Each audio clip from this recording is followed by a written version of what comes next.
Hello and welcome to race academy official. सत श्री अकाल सारिਆਂ ਨੂੰ ਨਮਸਤੇ ਦਾ ਸੋ ਪਟਵਾਰੀ ਦੀ ਨੋਟੀਫਿਕੇਸ਼ਨ ਆ ਚੁੱਕੀ ਆ। ਪਟਵਾਰੀ ਬਾਰੇ ਉਹ ਕੱਲੀ ਚੀਜ਼ ਬਾਰੇ ਗੱਲ ਕਰਾਂਗੇ ਜਿਹੜੀ ਕਿ ਬਹੁਤ ਜ਼ਿਆਦਾ ਇੰਪੋਰਟੈਂਟ ਤੁਹਾਡੇ ਵਾਸਤੇ ਹੋ ਸਕਦੀ ਆ ਨੋਟੀਫਿਕੇਸ਼ਨ ਸਾਰਿਆਂ ਨੇ ਦੇਖ ਲਿਆ ਹੋਣਾ ਤੇ ਅੱਡ ਚੈਨਲ ਤੇ ਅੱਡ ਤਰੀਕੇ ਦੇ ਨਾਲ ਤੁਹਾਨੂੰ ਸਾਰਾ ਕੁਝ ਦੱਸਿਆ ਗਿਆ ਹੋਊਗਾ ਤੇ ਆਪਾਂ ਵੀ ਕਿਸੇ अलग तरीके ਦੇ ਨਾਲ ਦੱਸਾਂਗੇ। ਹੋ ਸਕਦਾ ਤੁਹਾਨੂੰ ਇਹ ਤਰੀਕਾ ਕਾਫੀ ਵਧੀਆ ਲੱਗੇ। ਪਿਛਲੇ ਸਾਲ ਜੇਕਰ ਤੁਸੀਂ ਗੱਲ ਕਰੋ ਪਿਛਲੇ ਤੋਂ 1.5 ਸਾਲ ਹੋ ਗਿਆ ਹੋਗਾ ਮੇਰੇ ਹਿਸਾਬ ਦੇ ਨਾਲ ਜਿਹੜਾ ਪਹਿਲਾਂ ਪਟਵਾਰੀ ਆਇਆ ਸੀਗਾ ਤਾਂ ਪਹਿਲਾਂ ਪਟਵਾਰੀ ਦੇ ਵਿੱਚ ਤੁਸੀਂ ਆਏ ਮੰਨੋ ਕਿ ਇੰਨੇ ਵਧੀਆ ਸਟੂਡੈਂਟ ਇੰਨੇ ਜ਼ਿਆਦਾ ਸਟੂਡੈਂਟ ਜਿਹੜੇ ਸਿਲੈਕਟ ਹੋਏ ਸੀਗੇ। ਆਬਵੀਅਸ ਗੱਲ ਹੈ ਪੜ੍ਹਨ ਵਾਲੇ ਸਟੂਡੈਂਟ ਸਿਲੈਕਟ ਹੁੰਦੇ ਆ ਬਟ ਇੱਕ ਪਟਵਾਰੀ ਦੀ ਪੋਸਟ ਇੱਕ ਐਸੀ ਹੈ ਜਿਹਦਾ ਜਨੂਨ ਹੁੰਦਾ ਰਾਈਟ। ਹਾਲਾਂਕਿ ਹੋਰ PSSB ਕਲਰਕ ਹੋ ਗਿਆ, ਐਕਸਾਈਜ਼ ਇੰਸਪੈਕਟਰ ਵੀ ਹੋ ਗਿਆ, ਕਨਗੋ ਹੋ ਗਿਆ, ਬਹੁਤ ਸਾਰੀਆਂ ਪੋਸਟਾਂ ਆਉਂਦੀਆਂ।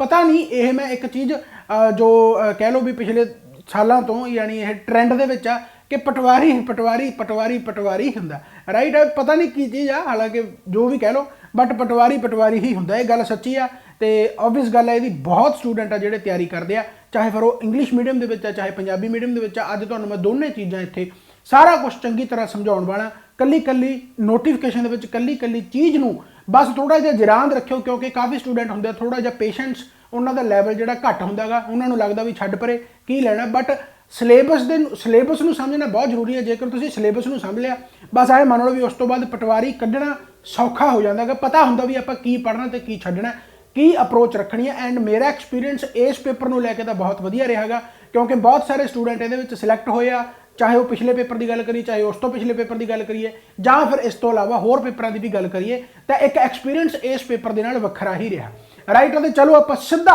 ਉਸ ਨੋਟੀਫਿਕੇਸ਼ਨ ਤੇ ਚੱਲਦੇ ਹਾਂ। ਫਿਰ ਤੁਹਾਨੂੰ ਮੈਂ ਇੱਕ ਐਸਾ ਸਰਪ੍ਰਾਈਜ਼ ਦੇਣ ਵਾਲਾ, ਉਹ ਸਰਪ੍ਰਾਈਜ਼ ਦੇਖਣ ਦੇ ਲਈ ਜਿਵੇਂ ਉਹ ਕਹਿੰਦੇ ਹੁੰਦੇ ਵੀ ਐਂਡ ਤੱਕ ਬਣੇ ਰਹੋ ਤਾਂ ਫਿਰ ਬਣੇ ਰਹੋ। ਮੈਂ ਵਿੱਚ ਵਿਚਾਲੇ ਵੈਸੇ ਉਹ ਸਰਪ੍ਰਾਈਜ਼ ਰਿਵੀਲ ਜ਼ਰੂਰ ਕਰ ਦੂੰਗਾ ਪਰ ਪਹਿਲਾਂ ਆਪਾਂ ਇੱਕ ਵਾਰੀ ਸਿਲੇਬਸ ਨੂੰ ਚਾਨਣਾ ਜ਼ਰੂਰ ਪਾਈਏ, ਓਵਰਵਿਊ ਪਾਈਏ ਸਿਲੇਬਸ। ਸੋ ਸਿਲੇਬਸ ਹਜੇ ਹਾਲਾਂਕਿ ਸਿਲੇਬਸ ਤਾਂ ਆਇਆ ਨਹੀਂ ਬਟ 99% ਚਾਂਸ ਇਹੀ ਹੈ ਕਿ ਇਹੀ ਸਿਲੇਬਸ ਰਹੂਗਾ ਕਿਉਂਕਿ ਪਹਿਲਾਂ ਵੀ ਪਟਵਾਰੀ ਦਾ ਐਗਜ਼ਾਮ ਹੋਇਆ ਤਾਂ ਉਦੋਂ ਵੀ ਸਿਲੇਬਸ ਇਹ ਸੀਗਾ। ਹਾਂ ਬਸ ਪਹਿਲਾਂ ਜੇ ਆਪਾਂ 2015-16 ਦੀ ਗੱਲ ਕਰੀਏ ਤਾਂ ਉਦੋਂ ਅਕਾਊਂਟਸ ਹੁੰਦਾ ਸੀ, ਇੱਕ ਅਕਾਊਂਟਸ ਵੀ ਐਡ ਕੀਤਾ ਜਾਂਦਾ ਸੀ। ਹੋ ਸਕਦਾ ਇਸ ਵਾਰ ਉਹ ਆ ਜੇ ਮੁੜ ਕੇ ਬਟ ਮੈਨੂੰ ਨਹੀਂ ਲੱਗਦਾ ਕਿਉਂਕਿ ਪਿਛਲੀ ਵਾਰ ਸਿਲੇਬਸ ਚੇਂਜ ਹੋ ਗਿਆ ਸੀਗਾ ਐਂਡ ਉਹ ਅਕਾਊਂਟਸ ਦੀ ਜਗ੍ਹਾ ਤੇ ਪੂਰਾ ਮੈਥ ਹੀ ਕਰਤਾ ਸੀ ਕਿਉਂਕਿ ਪਹਿਲਾਂ ਕੱਲਾ ਮੈਂਸੂਰੇਸ਼ਨ ਆਉਂਦਾ ਹੁੰਦਾ ਸੀਗਾ ਐਂਡ ਅਕਾਊਂਟਸ ਅੱਡ ਆਉਂਦਾ ਹੁੰਦਾ ਸੀ। ਹੁਣ ਮੈਂਸੂਰੇਸ਼ਨ ਦੀ ਥਾਂ ਤੇ ਪੂਰਾ ਮੈਥ ਕਰਤਾ ਯਾਨੀ ਅਕਾਊਂਟਸ ਹਟਾਤਾ ਯਾਨੀ ਮੈਥ ਤੁਹਾਡਾ 30 ਨੰਬਰਾਂ ਦਾ ਹੈ। ਐਂਡ ਮੈਥ ਅਗਰ ਤੁਸੀਂ ਕਰਨਾ ਤਾਂ ਆਪਣੇ ਤੋਂ ਕਰਕੇ ਦੇਖੋ ਇੱਕ ਵਾਰੀ, ਜਿਹੜੇ ਕਰ ਰਹੇ ਆ ਉਹ ਜ਼ਰੂਰ ਦੱਸਿਓ ਕਿ ਕਿਸ ਤਰੀਕੇ ਦਾ ਮੈਥ ਕਰਾਇਆ ਜਾਂਦਾ। ਕੋਈ ਰੱਟਾਫਿਕੇਸ਼ਨ ਨਹੀਂ ਐਂਡ ਇੰਨੇ ਤਰੀਕੇ ਦੇ ਨਾਲ ਯਾਨੀ ਕਰਾਇਆ ਜਾਂਦਾ ਵਧੀਆ ਤਰੀਕੇ ਦੇ ਨਾਲ ਜਿਹਦੇ ਵਿੱਚ ਕਿਸੇ ਵੀ ਫਾਰਮੂਲੇ ਨੂੰ ਯੂਜ਼ ਕਰਨ ਦੀ ਲੋੜ ਨਹੀਂ ਹੁੰਦੀ। ਐਕਸਪਲੇਨੇਸ਼ਨ ਕਨਸੈਪਟ ਵਾਈਜ਼ ਆਪਾਂ ਸਾਰੀਆਂ ਚੀਜ਼ਾਂ ਪੜ੍ਹਾਂਗੇ। ਚਲੋ ਖੈਰ ਤਾਂ ਆਪਾਂ ਇੱਥੇ ਸਿਰਫ ਪਹਿਲਾਂ ਸਿਲੇਬਸ ਦੀ ਗੱਲ ਕਰਨ ਆਏ ਆ। ਹੁਣ ਮੈਂ ਸਿਲੇਬਸ ਦੀ ਜੇ ਬਾਰੇ ਜਾਣਕਾਰੀ ਦੇਵਾਂ ਤਾਂ 20 ਨੰਬਰ ਬਹੁਤ ਹੁੰਦੇ ਆ। ਇਹ ਅਪਰੋਕਸ ਤਾਂ ਵੈਸੇ ਲਿਖਿਆ ਹੁੰਦਾ ਬਟ 20 ਨੰਬਰਾਂ ਦੀ ਹੀ ਆਉਂਦੀ ਆ। ਸਿਲੇਬਸ ਜੇਕਰ ਜਾਂ ਪੈਟਰਨ ਜੇਕਰ ਸੇਮ ਹੀ ਰਿਹਾ ਇਸ ਵਾਰ, ਅਗਰ ਕੋਈ ਚੇਂਜ ਹੋਇਆ ਤਾਂ ਆਪਾਂ ਉਸ ਤਰੀਕੇ ਦੇ ਨਾਲ ਆਪਣੀ ਗੱਡੀ ਘੁਮਾ ਦਾਂਗੇ ਬਟ ਚੇਂਜ ਹੋਣ ਦੇ ਚਾਂਸ ਘੱਟ ਆ। ਚਲੋ ਖੈਰ ਤਾਂ ਜਨਰਲ ਨੌਲੇਜ, ਜਨਰਲ ਅਵੇਅਰਨੈਸ ਜਿਹਦੇ ਵਿੱਚ ਇੰਡੀਆ ਐਂਡ ਪੰਜਾਬ ਲਿਖਿਆ, ਕਰੰਟ ਅਫੇਅਰ ਹੋ ਗਏ, history and geography of India, it's physical feature ਹੋ ਗਏ, ਕਲਾਈਮੇਟ ਹੋ ਗਿਆ, ਡੈਮੋਗ੍ਰਾਫੀ ਹੋ ਗਿਆ, ਇਕਨੋਮਿਕ ਐਂਡ ਸੋਸ਼ਲ ਡਿਵੈਲਪਮੈਂਟ ਹੋ ਗਿਆ, ਪਾਵਰਟੀ ਐਲੀਵੇਸ਼ਨ, ਇਹ ਸਾਰਾ ਕੁਝ ਜਿਹੜਾ ਲਿਖਿਆ ਹੋਇਆ ਇੱਥੇ ਤੁਹਾਨੂੰ ਮੈਂ ਜੇਕਰ ਓਵਰਵਿਊ ਦੇਣਾ ਹੋਵੇ ਇੱਕ ਮਤਲਬ ਥੋੜਾ ਜਿਹਾ ਤੁਹਾਨੂੰ ਬ੍ਰੌਡਲੀ ਤਰੀਕੇ ਦੇ ਨਾਲ ਦੱਸਣਾ ਹੋਵੇ ਤਾਂ ਤੁਸੀਂ ਐਂ ਮੰਨ ਲਓ ਕਿ ਤੁਹਾਡੇ ਕਰੰਟ ਅਫੇਅਰ ਜਿਹੜੇ ਇੱਕ ਪੂਰੇ ਸਾਲ ਦੇ ਯਾਨੀ ਤੁਸੀਂ ਐਂ ਮੰਨ ਲਓ ਵੀ 2022 ਦੇ ਐਂਡ 'ਚ ਜੇਕਰ ਇਹ ਨੋਟੀਫਿਕੇਸ਼ਨ ਆਈ ਹੈ ਤਾਂ 2022 ਪੂਰੇ ਸਾਲ ਦੇ ਕਰੰਟ ਅਫੇਅਰ ਤੁਹਾਨੂੰ ਕਰਨੇ ਪੈਣਗੇ। ਜਾਂ ਇਹ ਮੰਨ ਲਓ ਵੀ ਮਿਡ 2022 ਤੋਂ ਲੈ ਕੇ ਜੂਨ ਤੋਂ ਲੈ ਕੇ ਅਗਰ ਇਹ ਪੇਪਰ ਮਾਰਚ ਅਪ੍ਰੈਲ ਤੱਕ ਜਾਂਦਾ ਹੈਗਾ ਤਾਂ ਪੂਰਾ ਸਾਲ ਬਣ ਹੀ ਗਿਆ, ਮਾਰਚ ਤੋਂ ਲੈ ਕੇ ਮਾਰਚ ਪਿਛਲਾ ਰਾਈਟ ਹੋ ਗਿਆ। ਤਾਂ ਕਰੰਟ ਅਫੇਅਰ ਤੁਹਾਨੂੰ 2022 ਮਿਡ ਕਹਿ ਲਓ ਲਾਸਟ 6 ਮਹੀਨੇ 2022 ਦੇ ਤੇ ਅਗਲੇ ਜਿਹੜੇ ਮਹੀਨੇ ਆਉਣਗੇ 3-4 ਮਹੀਨੇ ਹੋਰ ਟੱਪ ਜਾਣਗੇ ਤਾਂ ਐਂ ਮੰਨੋ ਵੀ ਤੁਹਾਡਾ ਯਾਨੀ 10-11 ਮਹੀਨੇ ਦਾ ਬਣ ਜਾਣਾ ਤਾਂ ਉਹ ਤੁਸੀਂ ਜ਼ਰੂਰ ਕਰਨੇ ਨੇ ਰਾਈਟ ਹੋ ਗਿਆ। ਇਸ ਤੋਂ ਇਲਾਵਾ ਜਿਹੜਾ ਤੁਸੀਂ ਕਰਨਾ ਗਾ ਜਿਵੇਂ ਫੋਰ ਐਗਜ਼ਾਮਪਲ ਆਪਾਂ ਕਰੰਟ ਅਫੇਅਰ ਦੀ ਗੱਲ ਕੀਤੀ ਆ ਤਾਂ ਇੱਥੇ ਹੁਣ history and geography of India ਲਿਖਿਆ। ਹਿਸਟਰੀ ਦਾ ਮਤਲਬ ਕੰਪਲੀਟ ਹਿਸਟਰੀ ਆ ਬਸ, ਇਹਦੇ ਵਿੱਚ ਐਂਸ਼ੀਅੰਟ ਹਿਸਟਰੀ ਵੀ ਆ ਜਾਊਗੀ, ਮੀਡੀਵਲ ਹਿਸਟਰੀ ਵੀ ਆ ਜਾਊਗੀ ਐਂਡ ਮੁਗਲ ਹਿਸਟਰੀ ਵੀ ਮਾਡਰਨ ਹਿਸਟਰੀ ਵੀ ਆ ਜਾਊਗੀ। ਮੀਡੀਵਲ ਤੇ ਮਾਡਰਨ ਦੋਨੋਂ ਹੀ ਆ ਜਾਣਗੇ ਰਾਈਟ। ਮੀਡੀਵਲ ਤੇ ਮਾਡਰਨ ਦੋਨੋਂ ਆ ਜਾਣਗੇ ਯਾਨੀ ਕਹਿਣ ਦਾ ਮਤਲਬ ਇਹਦੇ ਵਿੱਚ ਇਹ ਕੰਜੂਸੀ ਨਹੀਂ ਕਰਨੀ ਕਿ ਸਾਰਾ ਅਸੀਂ ਹਿਸਟਰੀ ਦੇ ਵਿੱਚ ਕੱਲੀ ਮਾਡਰਨ ਕਰਨੀ ਆ, ਕੱਲੇ ਫਰੀडम ਫਾਈਟਰ ਪੜ੍ਹਨੇ ਜਾਂ ਕੱਲੇ ਉਹ ਪੋਸਟ ਇੰਡੀਪੈਂਡੈਂਟ ਸਿਰਾ ਹੁੰਦਾਗਾ ਉਹ ਪੜ੍ਹਨਾ ਨਹੀਂ। ਇਹਦੇ ਵਿੱਚ ਹਿਸਟਰੀ ਦਾ ਮਤਲਬ ਇਹ ਹੈ ਕਿ ਤੁਸੀਂ ਐਂਸ਼ੀਅੰਟ, ਮੀਡੀਵਲ, ਮਾਡਰਨ ਯਾਨੀ ਕੰਪਲੀਟ ਹਿਸਟਰੀ ਪੜ੍ਹਨੀ ਹੈ। ਇਸ ਤੋਂ ਇਲਾਵਾ ਜੇਕਰ ਮੈਂ ਪੋਲਿਟੀ ਦੀ ਗੱਲ ਕਰਾਂ ਤਾਂ ਪੋਲਿਟੀ ਦਾ ਹਾਲਾਂਕਿ ਇਹਨਾਂ ਨੇ ਥੋੜਾ ਜਿਹਾ ਟੌਪਿਕ ਵਾਈਜ਼ ਵੀ ਦੱਸਿਆ ਹੋਇਆ ਜਿਵੇਂ ਕਿ ਪੋਲਿਟੀ ਦੇ ਵਿੱਚ ਇਹਨਾਂ ਨੇ ਕਹਿਤਾ ਵੀ constitutional and administrative law its feature central and state executive, judicial system, centre state relation, citizenship, fundamental rights, duties of the citizens. But ਉਹੀ ਗੱਲ ਆ ਵੀ ਇਹ ਲਿਖਣ ਦੀ ਗੱਲ ਹੈ ਇੱਕ, ਬਟ ਪੋਲਿਟੀ ਤੁਹਾਨੂੰ ਕੰਪਲੀਟ ਹੀ ਕਰਨੀ ਪੈਣੀ ਆ। ਸੋ ਪੋਲਿਟੀ ਤੁਹਾਡਾ ਕੰਪਲੀਟ ਇਹਦੇ ਵਿੱਚ ਆਵੇਗਾ, ਰਾਈਟ। ਕਰੰਟ ਫਿਰ ਹੋ ਗਏ, ਹਿਸਟਰੀ ਹੋ ਗਈ, ਪੋਲਿਟੀ ਹੋ ਗਈ। ਇਸ ਤੋਂ ਇਲਾਵਾ ਜਿਓਗ੍ਰਾਫੀ ਤੋਂ ਪਿਛਲੇ ਵਾਰ ਵੀ ਕੁਐਸਚਨ ਦੇਖਣ ਨੂੰ ਮਿਲੇ ਸੀ, ਐਂਡ ਜਿਓਗ੍ਰਾਫੀ ਬਹੁਤ ਵਧੀਆ ਤਰੀਕੇ ਦੇ ਨਾਲ ਪੁੱਛੀ ਜਾਂਦੀ ਹੈ, ਚਾਹੇ ਫਿਰ ਫਿਜ਼ੀਕਲ ਫੀਚਰਸ ਹੋਣ, ਚਾਹੇ ਤੁਸੀਂ ਕਹਿ ਲਓ ਵੀ ਜੋ ਯੂਨੀਵਰਸ ਨੂੰ ਲੈ ਕੇ ਹੋਵੇ, ਜੋ ਸੋਲਰ ਸਿਸਟਮ ਵਗੈਰਾ ਹੋ ਗਿਆ, ਤਾਂ ਉਹ ਸਾਰਾ ਇਹਦੇ ਵਿੱਚ ਆਉਂਦਾ ਹੀ ਆਉਂਦਾ, ਰਾਈਟ। ਸੋ ਕਹਿਣ ਦਾ ਮਤਲਬ ਜਿਓਗ੍ਰਾਫੀ ਵੀ ਤੁਹਾਨੂੰ ਕਰਨੀ ਪੈਣੀ ਆ, ਇਹ ਵੀ ਇੱਕ ਤਰੀਕੇ ਦੇ ਨਾਲ ਕੰਪਲੀਟ ਹੀ ਕਰਨੀ ਪੈਣੀ ਹੈ। ਹਾਲਾਂਕਿ ਇਹਦੇ ਵਿੱਚ ਸਟੈਟ ਪੋਰਸ਼ਨ ਜ਼ਿਆਦਾ ਆਉਂਦਾ, ਇੰਡੀਅਨ ਜਿਓਗ੍ਰਾਫੀ ਹੀ ਪੜ੍ਹਨੀ ਹੈ ਜਾਂ ਫਿਰ ਯੂਨੀਵਰਸ ਪੜ੍ਹਨਾ ਗਾ, ਹੋਰ ਕੁਛ ਨਹੀਂ। ਵਰਲਡ ਜਿਓਗ੍ਰਾਫੀ ਪੜ੍ਹਨ ਦੀ ਕੋਈ ਵੀ ਜ਼ਿਆਦਾ ਇਹਦੇ ਵਿੱਚ ਜ਼ਰੂਰਤ ਨਹੀਂ ਹੈਗੀ। ਇਸ ਤੋਂ ਬਾਅਦ ਆ ਗਿਆ ਤੁਹਾਡਾ ਇਕਨੋਮਿਕਸ ਤੋਂ ਜ਼ਿਆਦਾ ਕੁਐਸਚਨ ਪੁੱਛੇ ਨਹੀਂ ਜਾਂਦੇ, ਅਗਰ ਪੁੱਛੇ ਵੀ ਗਏ ਤਾਂ 5 ਈਅਰ ਪਲਾਨ ਹੋ ਗਿਆ ਤੁਹਾਡਾ, ਜਾਂ ਫਿਰ ਫਿਜ਼ੀਕਲ ਪਾਲਿਸੀ ਹੋ ਗਿਆ ਜਿਹਨੂੰ ਆਪਾਂ ਕਹਿੰਦੇ ਆ GST ਵਗੈਰਾ। ਬਸ ਤੁਹਾਡਾ ਇਕਨੋਮਿਕਸ ਦਾ ਇੰਨਾ ਹੀ ਪੋਰਸ਼ਨ ਜ਼ਿਆਦਾ ਨਹੀਂ ਆਊਗਾ ਇਹਦੇ ਵਿੱਚ, ਰਾਈਟ। ਜੇ ਆਇਆ ਵੀ ਤਾਂ ਉਹ ਕਰੰਟ ਅਫੇਅਰ ਦੇ ਨਾਲ ਰਿਲੇਟ ਹੋ ਕੇ ਆਊਗਾ, ਜਿਹੜਾ ਕਿ ਇਹਦੇ ਵਿੱਚ ਤੁਸੀਂ ਕਵਰ ਕਰ ਹੀ ਰਹੇ ਹੋ। ਤਾਂ ਕਹਿਣ ਦਾ ਮਤਲਬ ਅਗਰ ਤੁਸੀਂ ਸਬਜੈਕਟ ਵਾਈਜ਼ ਇਹਨੂੰ ਬਣਾਉਣਾ ਤਾਂ ਕਰੰਟ ਅਫੇਅਰ ਨੂੰ ਇੱਕ ਸਬਜੈਕਟ ਮੰਨ ਸਕਦੇ ਹੋ, ਉਸ ਤੋਂ ਬਾਅਦ ਦੂਸਰਾ ਸਬਜੈਕਟ ਮੰਨ ਸਕਦੇ ਹੋ ਹਿਸਟਰੀ ਨੂੰ, ਤੀਸਰਾ ਸਬਜੈਕਟ ਮੰਨੋ ਤੁਸੀਂ ਪੋਲਿਟੀ ਨੂੰ, ਚੌਥਾ ਸਬਜੈਕਟ ਮੰਨੋ ਤੁਸੀਂ ਜਿਓਗ੍ਰਾਫੀ ਨੂੰ, ਪੰਜਵਾਂ ਸਬਜੈਕਟ ਮੰਨੋ ਤੁਸੀਂ ਇਕਨੋਮਿਕਸ ਨੂੰ, ਰਾਈਟ। ਐਂਡ ਜਿਓਗ੍ਰਾਫੀ ਦੇ ਵਿੱਚ ਹੀ ਇਨਵਾਇਰਨਮੈਂਟ ਕਵਰ ਹੋ ਜਾਂਦਾਗਾ, ਇਹ ਮੈਂ ਦੱਸ ਦੇਣਾ, ਇਨਵਾਇਰਨਮੈਂਟ ਵੀ ਜਿਓਗ੍ਰਾਫੀ ਦੇ ਵਿੱਚ ਹੀ ਕਵਰ ਹੋ ਜਾਊਗਾ, ਕਿਉਂਕਿ ਕੋਈ ਬਾਹਲਾ ਵੱਡਾ ਐਗਜ਼ਾਮ ਇਹ ਨਹੀਂ ਹੈਗਾ। ਸੋ ਕਹਿਣ ਦਾ ਮਤਲਬ ਤੁਹਾਡਾ ਇਹਦੇ ਵਿੱਚ ਹੀ ਕਵਰ ਹੋ ਜਾਣਾਗਾ, ਰਾਈਟ। ਇਸ ਤੋਂ ਬਾਅਦ ਤੁਹਾਡਾ ਸਾਇੰਟੀਫਿਕ ਫੀਲਡਸ ਹੋ ਗਿਆ, ਸਪੋਰਟਸ ਹੋ ਗਿਆ, ਸਿਨੇਮਾ ਹੋ ਗਿਆ, ਲਿਟਰੇਚਰ ਹੋ ਗਿਆ, ਇਹ ਸਾਰਾ ਕੁਛ ਆ ਜਿਹੜਾ ਜਾਂ ਤਾਂ ਕਰੰਟ ਅਫੇਅਰ ਦੇ ਵਿੱਚ ਆ, ਤੇ ਜਾਂ ਫਿਰ ਜੇਕਰ ਆਪਾਂ 6ਵਾਂ ਇੱਕ ਸਬਜੈਕਟ ਬਣਾਉਣਾ ਹੋਵੇ ਜਿਹਨੂੰ ਆਪਾਂ ਕਹਿੰਦੇ ਆ ਜੀ ਸਟੈਟਿਕ ਜੀਕੇ। ਬਸ ਆਹ 6 ਸਬਜੈਕਟ ਤੁਸੀਂ ਯਾਦ ਰੱਖਣੇ ਆ ਐਂਡ ਇਹੀ ਪੜ੍ਹ ਕੇ ਜਾਣੇ। ਇਸ ਤੋਂ ਇਲਾਵਾ ਜੀਕੇ ਦਾ ਕੋਈ ਵੀ ਸਿਲੇਬਸ ਨਹੀਂ ਹੈਗਾ। ਮੈਂ ਦੁਬਾਰਾ ਦੱਸ ਰਿਹਾ, ਅਗਰ ਕਰੰਟ ਅਫੇਅਰ ਦੀ ਗੱਲ ਕਰੋ ਤਾਂ ਸਾਲ ਦੇ ਕਰਨੇ ਆ, 2020 ਦਾ ਮਿਡ, 2022 ਦਾ ਮਿਡ, ਜਿਵੇਂ ਕਹਿ ਲਓ ਵੀ ਜੂਨ ਜੁਲਾਈ ਤੋਂ ਲੈ ਕੇ ਤੇ ਉਸ ਤੋਂ ਬਾਅਦ ਇਹ ਅਪ੍ਰੈਲ ਤੱਕ ਜਾਊਗਾ, ਤਾਂ 10-11 ਮਹੀਨੇ ਦਾ ਯਾਨੀ ਕਿ ਬਣ ਗਿਆ, ਜਾਂ ਮਾਰਚ ਟੂ ਮਾਰਚ ਕਹਿ ਲਓ, ਉਹ ਡਿਪੈਂਡ ਕਰਦਾ ਵੀ ਕਦੋਂ ਇਹ ਐਗਜ਼ਾਮ ਹੋਊਗਾ। ਇਸ ਤੋਂ ਬਾਅਦ ਹਿਸਟਰੀ ਆ, ਹਿਸਟਰੀ ਦੇ ਵਿੱਚ ਤਿੰਨੇ ਪਾਰਟ ਪੜ੍ਹਨੇ ਆ, ਚਾਹੇ ਐਂਸ਼ੀਅੰਟ ਆ, ਚਾਹੇ ਮੀਡੀਵਲ ਆ, ਚਾਹੇ ਮਾਡਰਨ ਆ। ਇਸ ਤੋਂ ਬਾਅਦ ਪੋਲਿਟੀ ਆ ਗਿਆ, ਪੋਲਿਟੀ ਵੀ ਤੁਹਾਨੂੰ ਕੰਪਲੀਟ ਹੀ ਕਰਨੀ ਪੈਣੀ ਹੈ, ਇਹਦੇ ਟੌਪਿਕਾਂ ਤੇ ਜਾਣ ਦੀ ਲੋੜ ਨਹੀਂ ਹੈਗੀ, ਕੰਪਲੀਟ ਕਰੋਗੇ ਆਹ ਟੌਪਿਕ ਆਪਣੇ ਆਪ ਉਹਦੇ ਵਿੱਚ ਕਵਰ ਹੋ ਜਾਣਗੇ। ਜਿਓਗ੍ਰਾਫੀ ਹੋ ਗਿਆ, ਜਿਓਗ੍ਰਾਫੀ ਵੀ ਤੁਹਾਨੂੰ ਕੰਪਲੀਟ ਕਰਨੀ ਚਾਹੀਦੀ ਹੈ, ਬਟ ਇੰਡੀਅਨ ਜਿਓਗ੍ਰਾਫੀ ਤੇ ਰਹੋ, ਪਲੱਸ ਸੋਲਰ ਸਿਸਟਮ, ਯੂਨੀਵਰਸ ਵਗੈਰਾ ਕਰਨਾ ਗਾ, ਹੋਰ ਉਹਦੇ ਵਿੱਚ ਜ਼ਿਆਦਾ ਕਰਨ ਦੀ ਲੋੜ ਨਹੀਂ ਹੈਗੀ। ਯਾਨੀ ਇਹ ਵੀ ਬਹੁਤਾ ਔਖਾ ਨਹੀਂ ਹੈਗਾ, ਬਹੁਤ ਸੌਖੇ ਟੌਪਿਕ ਤੇ ਬਹੁਤ ਵਧੀਆ ਤਰੀਕੇ ਦੇ ਨਾਲ ਕੁਐਸਚਨ ਉਹੀ ਰਿਪੀਟ ਵਾਰ-ਵਾਰ ਹੁੰਦੇ ਰਹਿੰਦੇ ਆ। ਇਹ ਚੌਥਾ ਹੋ ਗਿਆ। ਪੰਜਵਾਂ ਤੁਹਾਡਾ ਇਕਨੋਮਿਕਸ ਆ, ਇਕਨੋਮਿਕਸ ਦੇ ਵਿੱਚ ਕੋਈ ਜ਼ਿਆਦਾ ਪੜ੍ਹਨ ਦੀ ਲੋੜ ਨਹੀਂ ਹੈਗੀ, 5 ਈਅਰ ਪਲਾਨ ਪੜ੍ਹਨੇ, ਇੱਕ ਤਾਂ ਇੱਥੋਂ ਕੁਐਸਚਨ ਪੁੱਛ ਲਿਆ ਜਾਂਦਾ। 5 ਈਅਰ ਪਲਾਨ ਤੋਂ ਬਾਅਦ ਆਪਾਂ ਜੇ ਗੱਲ ਕਰੀਏ ਤਾਂ ਪਲੈਨਿੰਗ ਕਮਿਸ਼ਨ ਤੋਂ ਬਾਅਦ ਨੀਤੀ ਆਯੋਗ ਬਣਿਆਗਾ, ਉਸ ਨੂੰ ਅਬੋਲਿਸ਼ ਕਰਕੇ ਤਾਂ ਨੀਤੀ ਆਯੋਗ ਆ ਗਿਆ, ਨੀਤੀ ਆਯੋਗ ਪੜ੍ਹੋ। ਫਿਜ਼ੀਕਲ ਪਾਲਿਸੀ ਪੜ੍ਹਨੀ ਹੈ, ਫਿਜ਼ੀਕਲ ਪਾਲਿਸੀ ਦੇ ਵਿੱਚ ਕੀ ਆ ਜਾਂਦਾ, GST ਟੈਕਸ ਵਗੈਰਾ ਆ ਜਾਂਦਾ, ਹੋਰ ਕੋਈ ਬਾਹਲੀਆਂ ਵੱਡੀਆਂ ਇਹਦੇ ਵਿੱਚ ਚੀਜ਼ਾਂ ਨਹੀਂ ਆਉਂਦੀਆਂ।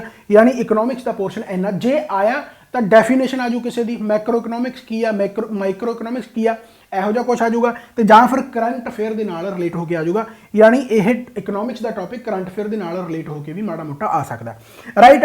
ਕੋਈ ਬਾਹਲੀ ਵੱਡੀ ਯਾਨੀ ਕਿ ਇਹਦੇ ਵਿੱਚ ਗੱਲ ਨਹੀਂ ਹੈਗੀ। ਸੋ ਇਹ 5 ਟੌਪਿਕ ਹੋ ਗਏ। 6ਵਾਂ ਟੌਪਿਕ ਜਿਹੜਾ ਤੁਹਾਡਾ ਰਹਿ ਗਿਆ ਮਿਸਲੇਨੀਅਸ ਕਹਿ ਲਓ, ਉਹਦੇ ਵਿੱਚ ਸਪੋਰਟਸ ਆ ਜਾਂਦਾ, ਸਿਨੇਮਾ ਆ ਜਾਂਦਾ, ਸਾਇੰਸ ਐਂਡ ਟੈਕ ਵੀ ਆ ਜਾਂਦਾ ਗਾ, ਹੈ ਨਾ, ਡਿਫੈਂਸ ਐਕਸਰਸਾਈਜ਼ਸ ਵਗੈਰਾ ਆ ਜਾਂਦੀਆਂ। ਯਾਨੀ ਕਹਿਣ ਦਾ ਮਤਲਬ ਉਹਦੇ ਵਿੱਚ ਸਟੈਟਿਕ ਪੋਰਸ਼ਨ ਪੁੱਛ ਲਿਆ ਜਾਂਦਾ ਕਰੰਟ ਅਫੇਅਰ ਦੇ ਨਾਲ ਮਿਲਾ ਕੇ। ਫੋਰ ਐਗਜ਼ਾਮਪਲ ਮੰਨ ਲਓ ਕਰੰਟ ਅਫੇਅਰ ਦੇ ਵਿੱਚ ਕਿਸੇ ਦੇਸ਼ ਦਾ ਮੰਨ ਲਓ ਪ੍ਰਾਈਮ ਮਿਨਿਸਟਰ ਬਣਿਆਗਾ, ਫੋਰ ਐਗਜ਼ਾਮਪਲ ਥਾਈਲੈਂਡ ਹੈ, ਜਾਂ ਕੋਈ ਸਾਊਥ ਅਫਰੀਕਾ, ਜਾਂ ਕੋਈ ਸਾਊਥ ਸੁਡਾਨ ਹੈ, ਕੋਈ ਵੀ ਆ ਜਿੱਥੇ ਮੰਨ ਲਓ ਕੋਈ ਲੇਟੈਸਟ ਇਲੈਕਸ਼ਨਾਂ ਹੋਈਆਂ, ਉੱਥੋਂ ਦਾ ਪ੍ਰੈਜ਼ੀਡੈਂਟ ਜਾਂ ਪ੍ਰਾਈਮ ਮਿਨਿਸਟਰ ਬਣਿਆਗਾ, ਤਾਂ ਉੱਥੋਂ ਦੀ ਕਰੰਸੀ ਪੁੱਛ ਲਈ ਜਾ ਸਕਦੀ ਆ। ਕਿਉਂ ਪੁੱਛਿਆ? ਕਿਉਂਕਿ ਉਹ ਕਰੰਟ ਦੇ ਵਿੱਚ ਕੰਟਰੀ ਆਇਆ ਹੋਇਆ, ਇਸ ਕਰਕੇ ਉਸ ਦੀ ਸਟੈਟਿਕ ਜੀਕੇ ਪੁੱਛ ਲਈ ਗਈ। ਹੋ ਸਕਦਾ ਉੱਥੋਂ ਦਾ ਕੋਈ ਮਸ਼ਹੂਰ, ਫੋਰ ਐਗਜ਼ਾਮਪਲ ਮੰਨ ਲਓ ਆਪਣੇ ਜੇਕਰ ਆਪਾਂ ਸਟੇਟਾਂ ਦੀ ਗੱਲ ਕਰੀਏ, ਜਿਵੇਂ ਫੋਰ ਐਗਜ਼ਾਮਪਲ ਹੁਣ ਗੁਜਰਾਤ ਦੇ ਵਿੱਚ ਇਲੈਕਸ਼ਨਾਂ ਹੋਈਆਂ, ਤਾਂ ਪੁੱਛਿਆ ਜਾ ਸਕਦਾ ਵੀ ਗੁਜਰਾਤ ਦਾ ਗਵਰਨਰ ਕੌਣ ਹੈ। ਕਿਉਂ? ਕਿਉਂਕਿ ਇਲੈਕਸ਼ਨਾਂ ਗੁਜਰਾਤ ਦੇ ਵਿੱਚ ਹੋਈਆਂ, ਤਾਂ ਇਲੈਕਸ਼ਨਾਂ ਬਾਰੇ ਤਾਂ ਭਾਵੇਂ ਨਹੀਂ ਪੁੱਛਿਆ, ਬਟ ਗੁਜਰਾਤ ਦਾ ਗਵਰਨਰ ਪੁੱਛ ਲਿਆ। ਉਹਦਾ ਕਾਰਨ ਕੀ ਹੈ ਕਿ ਗੁਜਰਾਤ ਨਿਊਜ਼ ਦੇ ਵਿੱਚ ਰਿਹਾ। ਤਾਂ ਇਸ ਤਰੀਕੇ ਦੇ ਨਾਲ ਕਰੰਟ ਅਫੇਅਰ ਤੇ ਸਟੈਟਿਕ ਜੀਕੇ ਦਾ ਮੇਲ ਰਹਿੰਦਾ ਗਾ, ਰਾਈਟ। ਹੋਰ ਕਾਫੀ ਸਾਰੀ ਕੰਟਰੀ ਦੀ ਕੈਪੀਟਲ ਪੁੱਛ ਲਈ ਜਾਂਦੀ ਆ, ਕਰੰਸੀ ਪੁੱਛ ਲਈ ਜਾਂਦੀ ਆ, ਪ੍ਰਾਈਮ ਮਿਨਿਸਟਰ ਪੁੱਛ ਲਿਆ ਜਾਂਦਾ ਗਾ, ਜਿਹੜੇ ਆਪਣੇ ਨੇਬਰ ਕੰਟਰੀਜ਼ ਆ ਉਹਨਾਂ ਦਾ ਪੁੱਛ ਲਿਆ ਜਾਂਦਾ ਗਾ, ਰੈਂਕ ਵਗੈਰਾ ਪੁੱਛ ਲਏ ਜਾਂਦੇ ਆ, ਬਹੁਤ ਕੁਛ ਆ, ਰਾਈਟ। ਸੋ ਕਹਿਣ ਦਾ ਮਤਲਬ ਕੀ ਆ ਕਿ ਤੁਹਾਨੂੰ ਆਹ 6 ਟੌਪਿਕਾਂ ਤੋਂ ਇਲਾਵਾ ਹੋਰ ਕਿਤੇ ਵੀ ਜਾਣ ਦੀ ਲੋੜ ਨਹੀਂ ਹੈਗੀ। ਆ ਜੋ ਸਾਇੰਟੀਫਿਕ ਫੀਲਡ ਆ, ਇਹ ਵੀ ਸਾਇੰਟੀਫਿਕ ਇੰਸਟਰੂਮੈਂਟ ਜਿਹੜੇ ਹੋਗੇ ਉਹਨਾਂ ਦੇ ਰਿਲੇਟਡ ਪੁੱਛ ਲਿਆ ਜਾਂਦਾ, ਜਿਵੇਂ ਕਿ ਇਹਦੀ ਡਿਸਕਵਰੀ, ਇਹਦੀ ਇਨਵੈਂਸ਼ਨ ਕਿਹਨੇ ਕੀਤੀ ਹੈ, ਇਹੋ ਜਿਹਾ ਕੁਝ ਪੁੱਛ ਲਿਆ ਜਾਂਦਾ ਗਾ। ਬਾਕੀ ਹੋਰ ਇਹਦੇ ਵਿੱਚ ਕੱਖ ਵੀ ਨਹੀਂ ਹੈਗਾ। ਤੁਸੀਂ ਇਸ ਨੂੰ ਭੁੱਲ ਕੇ ਆਹ ਅੱਡ ਲਿਖ ਲਓ। ਐਂਡ ਜੇਕਰ ਮੰਨ ਲਓ ਸਿਲੇਬਸ ਚੇਂਜ ਵੀ ਹੁੰਦਾ, ਮੰਨ ਲਓ ਤੁਹਾਨੂੰ ਲੱਗਦਾ ਵੀ ਕੁਝ ਐਕਟ ਦੀ ਐਵੇਂ ਨਹੀਂ ਲਿਖਿਆ ਹੋਇਆ, ਐਕਟ ਦੀ ਕਿਸੇ ਹੋਰ ਤਰੀਕੇ ਦੇ ਨਾਲ PSSB ਨੇ ਸਿਲੇਬਸ ਮੈਂਸ਼ਨ ਕਰਤਾ, ਆਹੀ ਸਿਲੇਬਸ ਹੋਊਗਾ, ਇਸ ਤੋਂ ਇਲਾਵਾ ਹੋਰ ਉਹ ਸਿਲੇਬਸ ਪਾ ਹੀ ਨਹੀਂ ਸਕਦੀ, ਕਿਉਂਕਿ ਇਸ ਤੋਂ ਇਲਾਵਾ ਹੋਰ ਕੋਈ ਸਿਲੇਬਸ ਬਣਦਾ ਹੀ ਨਹੀਂ। ਬਹੁਤ ਸਿੰਪਲ ਜੀ ਗੱਲ ਹੋ ਗਈ, ਰਾਈਟ। ਸੋ ਇਹ 20 ਨੰਬਰ ਹੈ, ਸੋ ਇਹ 20 ਦੇ 20 ਹੈ ਜਿਹੜੇ ਆਪਾਂ ਪੱਕੇ ਕਰ ਸਕਦੇ ਹਾਂ, ਜਾਂ ਇਹ ਕਹ ਲਓ ਵੀ ਜਿੰਨੇ ਮੈਕਸਿਮਮ ਆਪਾਂ ਲਿਜਾ ਲਈਏ ਉਹਨਾਂ ਆਪਣਾ ਫਾਇਦਾ ਗਾ, ਕਿਉਂਕਿ ਜੀਕੇ ਬਹੁਤ ਵਾਸਟ ਹੈ, ਬਹੁਤ ਵਧੀਆ ਤਰੀਕੇ ਦੇ ਨਾਲ ਜੀਕੇ ਕਰਨੀ ਪੈਂਦੀ ਆ। ਹੁਣ ਮੈਂ ਤੁਹਾਨੂੰ ਦੱਸ ਰਿਹਾ ਕਿ ਇਹਨਾਂ ਦੇ ਨੋਟਸ ਵਗੈਰਾ ਵੀ ਤੁਹਾਨੂੰ ਮੈਂ ਦੱਸੂਗਾ। ਹੁਣ ਆਪਾਂ ਸਾਰਾ ਕੁਝ ਆਪਾਂ ਬਣਾ ਲਿਆ। ਇਹੋ ਜਿਹਾ ਟਾਈਮ ਵੀ ਹੁੰਦਾ ਸੀ ਜਦੋਂ ਮੈਂ ਇੱਥੇ ਆਉਂਦਾ ਸੀ ਐਂਡ ਸਟੱਡੀ ਮਟੀਰੀਅਲ ਤੁਹਾਨੂੰ ਅਲੱਗ-ਅਲੱਗ ਬੁੱਕਸ ਦੱਸਦਾ ਹੁੰਦਾ ਸੀ ਕਿ ਤੁਸੀਂ ਆਹ ਬੁੱਕ ਲੈ ਸਕਦੇ ਹੋ, ਆਹ ਬੁੱਕ ਲੈ ਸਕਦੇ ਹੋ, ਫਲਾਣੇ ਆਥਰ ਦੀ ਬੁੱਕ ਲੈ ਸਕਦੇ ਹੋ। ਆਪਾਂ ਇੰਨੇ ਕੈਪੇਬਲ ਹੋ ਗਏ ਕਿ ਹੁਣ ਮੈਂ ਆਪਣੀਆਂ ਬੁੱਕਸ ਆਪ ਤਿਆਰ ਕਰ ਲਈਆਂ ਐਂਡ ਬਹੁਤ ਵਧੀਆ ਮਟੀਰੀਅਲ ਆ, ਬਹੁਤ ਵਧੀਆ ਮੌਕ ਟੈਸਟ ਆ, ਬਹੁਤ ਵਧੀਆ ਕੁਐਸਚਨ ਹੈ। ਯਾਨੀ ਤੁਸੀਂ ਉਹਨਾਂ ਨੂੰ ਕਰੋਗੇ ਤਾਂ ਤੁਹਾਡਾ ਪੂਰਾ ਫਾਇਦਾ ਹੋ ਜਾਣਾ ਐਂਡ ਸਸਤੇ ਦੇ ਵਿੱਚ।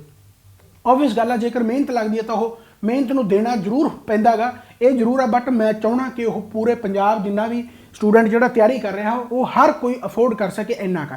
ਆਲਰੇਡੀ ਤੁਹਾਨੂੰ ਮੇਰੀ ਨੇਚਰ ਦਾ ਪਤਾ ਲੱਗ ਗਿਆ ਹੋ, ਜਿਹੜੇ ਪੁਰਾਣੇ ਸਟੂਡੈਂਟ ਆ ਬਹੁਤ ਟਾਈਮ ਤੋਂ ਮੇਰੇ ਨਾਲ ਜੁੜੇ ਹੋਏ ਆ ਉਹਨਾਂ ਨੂੰ ਪਤਾ ਲੱਗ ਹੀ ਗਿਆ ਹੋਊਗਾ। ਬਟ ਜੇਕਰ ਨਹੀਂ ਪਤਾ ਤਾਂ ਬਣੇ ਰਹੋ, ਤੁਹਾਨੂੰ ਪਤਾ ਲੱਗ ਜਾਣਾਗਾ, ਕੋਈ ਬਾਹਲੀ ਵੱਡੀ ਗੱਲ ਨਹੀਂ ਹੈਗੀ। ਸੋ ਆਪਾਂ ਜੀਕੇ ਨੂੰ ਮੈਂ ਇੱਕ ਬਰੋਡਲੀ ਐਂਡ ਵਧੀਆ ਤਰੀਕੇ ਦੇ ਨਾਲ ਮੈਨੂੰ ਲੱਗਦਾ ਸਾਰਾ ਸਮਝਾਤਾ। ਇਸ ਤੋਂ ਇਲਾਵਾ ਹੁਣ ਆਪਾਂ ਅਗਲੇ ਸਬਜੈਕਟ ਦੀ ਗੱਲ ਕਰਦੇ ਹਾਂ। ਅਗਲਾ ਸਬਜੈਕਟ ਜਿਹੜਾ ਹੈਗਾ ਮੈਂਟਲ ਐਬਿਲਿਟੀ ਆ ਐਂਡ ਰੀਜ਼ਨਿੰਗ, ਯਾਨੀ ਕਿ ਐਂਡ ਕੁਆਂਟੀਟਿਵ ਐਬਿਲਿਟੀ ਹੋ ਗਿਆ। ਬਸ ਇਸ ਦੇ ਵਿੱਚ ਕੱਖ ਵੀ ਨਹੀਂ ਹੈਗਾ, ਬਹੁਤ ਹੀ ਸੌਖਾ। ਯਾਨੀ ਮੇਰਾ ਮੰਨਣਾ ਇਹ ਆ ਕਿ ਆਹ 45 ਨੰਬਰ ਆ ਜਿਹੜੇ ਇਹ 45 ਦੇ 45 ਆਉਣੇ ਚਾਹੀਦੇ ਆ। ਐਂਡ ਜੇਕਰ ਤੁਸੀਂ ਪਟਵਾਰੀ ਲੱਗੇ ਹੋਏ ਹੋ ਜਾਂ ਪਟਵਾਰੀ ਦੀ ਪਹਿਲਾਂ ਤਿਆਰੀ ਕੀਤੀ ਆ ਤਾਂ ਤੁਹਾਡੇ ਯਾਦ ਹੋਊਗਾ ਕਿ ਮੈਂ ਬਹੁਤ ਸਾਰੇ 45 ਦਿਨ ਦੇ ਲਾਈਵ ਸੈਸ਼ਨ ਲਏ ਸੀਗੇ YouTube ਤੇ ਐਂਡ ਉਹਨਾਂ ਦੇ ਵਿੱਚੋਂ ਐਜ਼ ਇਟ ਇਜ਼ ਕੁਐਸਚਨ ਆਏ ਸੀ। ਉਹ ਕੁਐਸਚਨ ਆਉਣ ਦਾ ਕਾਰਨ ਇੱਕੋ ਇੱਕ ਇਹ ਸੀਗਾ ਕਿ ਪ੍ਰੀਵੀਅਸ ਈਅਰ PSSB ਪਾਉਂਦੀ ਆ, ਚਾਹੇ ਉਹ PSSB ਕਲਰਕ ਦੇ ਹੁਣ ਵੀ ਪੇਪਰ ਹੋਣਗੇ ਉਹਦੇ ਵਿੱਚ ਵੀ ਕੁਐਸਚਨ ਆ ਜਾਣਗੇ, ਕਿਉਂਕਿ ਮੈਥ ਰੀਜ਼ਨਿੰਗ ਇੱਕ ਐਸਾ ਸਬਜੈਕਟ ਹੈ ਜਿਹਦੇ ਵਿੱਚ ਕੋਈ ਚੇਂਜ ਹੋਣ ਵਾਲੀ ਚੀਜ਼ ਹੀ ਹੈ ਨਹੀਂ, ਰਾਈਟ। ਉਹਨੇ ਸਦੀਆਂ ਤੋਂ ਰਿਪੀਟ ਹੁੰਦੀ ਆ ਰਹੀ ਹੈ, ਪਤਾ ਹੀ ਨਹੀਂ ਕਿੰਨੇ ਸਾਲਾਂ ਤੋਂ। ਤੁਸੀਂ ਐ ਮੰਨ ਲਓ ਵੀ ਜੇਕਰ ਪਿਛਲੇ 25 ਸਾਲਾਂ ਤੋਂ ਸਰਕਾਰੀ ਪੇਪਰ ਹੋ ਰਹੇ ਆ, 50 ਸਾਲਾਂ ਤੋਂ ਸਰਕਾਰੀ ਪੇਪਰ ਹੋ ਰਹੇ ਆ, ਤਾਂ ਤੁਸੀਂ ਐ ਮੰਨੋ ਵੀ ਉਦੋਂ ਤੋਂ ਇਹੀ ਮੈਥ ਰੀਜ਼ਨਿੰਗ ਆ ਜਿਹੜਾ ਵਾਰ-ਵਾਰ ਰਿਪੀਟ ਹੁੰਦਾ ਆ ਰਿਹਾ। ਬਸ ਥੋੜਾ ਬਹੁਤ ਅਪਡੇਸ਼ਨ ਹੁੰਦਾ। ਉਹ ਅਪਡੇਸ਼ਨ ਕੀ ਹੁੰਦਾ, ਲੈਂਗੁਏਜ ਦੇ ਵਿੱਚ ਲੈਂਗੁਏਜ ਥੋੜੀ ਜਿਹੀ ਟਫ ਕਰ ਦਿੰਦੇ ਆ, ਪਰ ਇਸ ਤੋਂ ਇਲਾਵਾ ਮੈਥ ਦੇ ਵਿੱਚ ਕੋਈ ਵੀ ਕੁਝ ਵੀ ਚੇਂਜ ਨਹੀਂ ਹੋਣ ਵਾਲਾ ਤੇ ਨਾ ਹੀ ਅਗਲੇ ਬਹੁਤ ਸਾਲਾਂ ਤੱਕ ਹੋਵੇਗਾ, ਰਾਈਟ। ਸੋ ਕਹਿਣ ਦਾ ਮਤਲਬ ਉਹੀ ਪੈਟਰਨ ਚੱਲਦਾ ਆ ਰਿਹਾ। ਅਗਰ ਤੁਸੀਂ ਇਸ ਪੈਟਰਨ ਨੂੰ ਇੱਕ ਵਾਰੀ ਸਮਝ ਲਿਆ ਐਂਡ ਹਰ ਟਾਈਪ ਉਹ ਕਵਰ ਕਰ ਲਈ, ਜਿਵੇਂ ਕਿ ਮੈਂ ਕੱਲੀ ਟਾਈਪ ਕਰਾਉਣਾ ਹੁੰਦਾ, ਅਗਰ ਉਹ ਤੁਸੀਂ ਕੱਲੀ ਟਾਈਪ ਕਰ ਲਈ ਤਾਂ ਯਕੀਨ ਮੰਨੋ ਕਿ 45 ਦੇ 45 ਨੰਬਰ ਕਿਤੇ ਵੀ ਨਹੀਂ ਗਏ, ਇਹ ਮੇਰੀ ਗਾਰੰਟੀ ਹੈ। ਪਰ ਸ਼ਰਤ ਇਹ ਹੈ ਕਿ ਰੱਟਾ ਨਹੀਂ ਲਾਉਣਾ, ਸਮਝਣਾ, ਕਨਸੈਪਟ ਨੂੰ ਸਮਝਣਾਗਾ, ਸ਼ਾਰਟਕਟ ਵੱਲ ਭੱਜਣਾ ਨਹੀਂ। ਸ਼ਾਰਟਕਟ ਤੁਹਾਡੇ ਵੱਲ ਆਪਣੇ ਆਪ ਭੱਜਿਆ ਆਊਗਾ।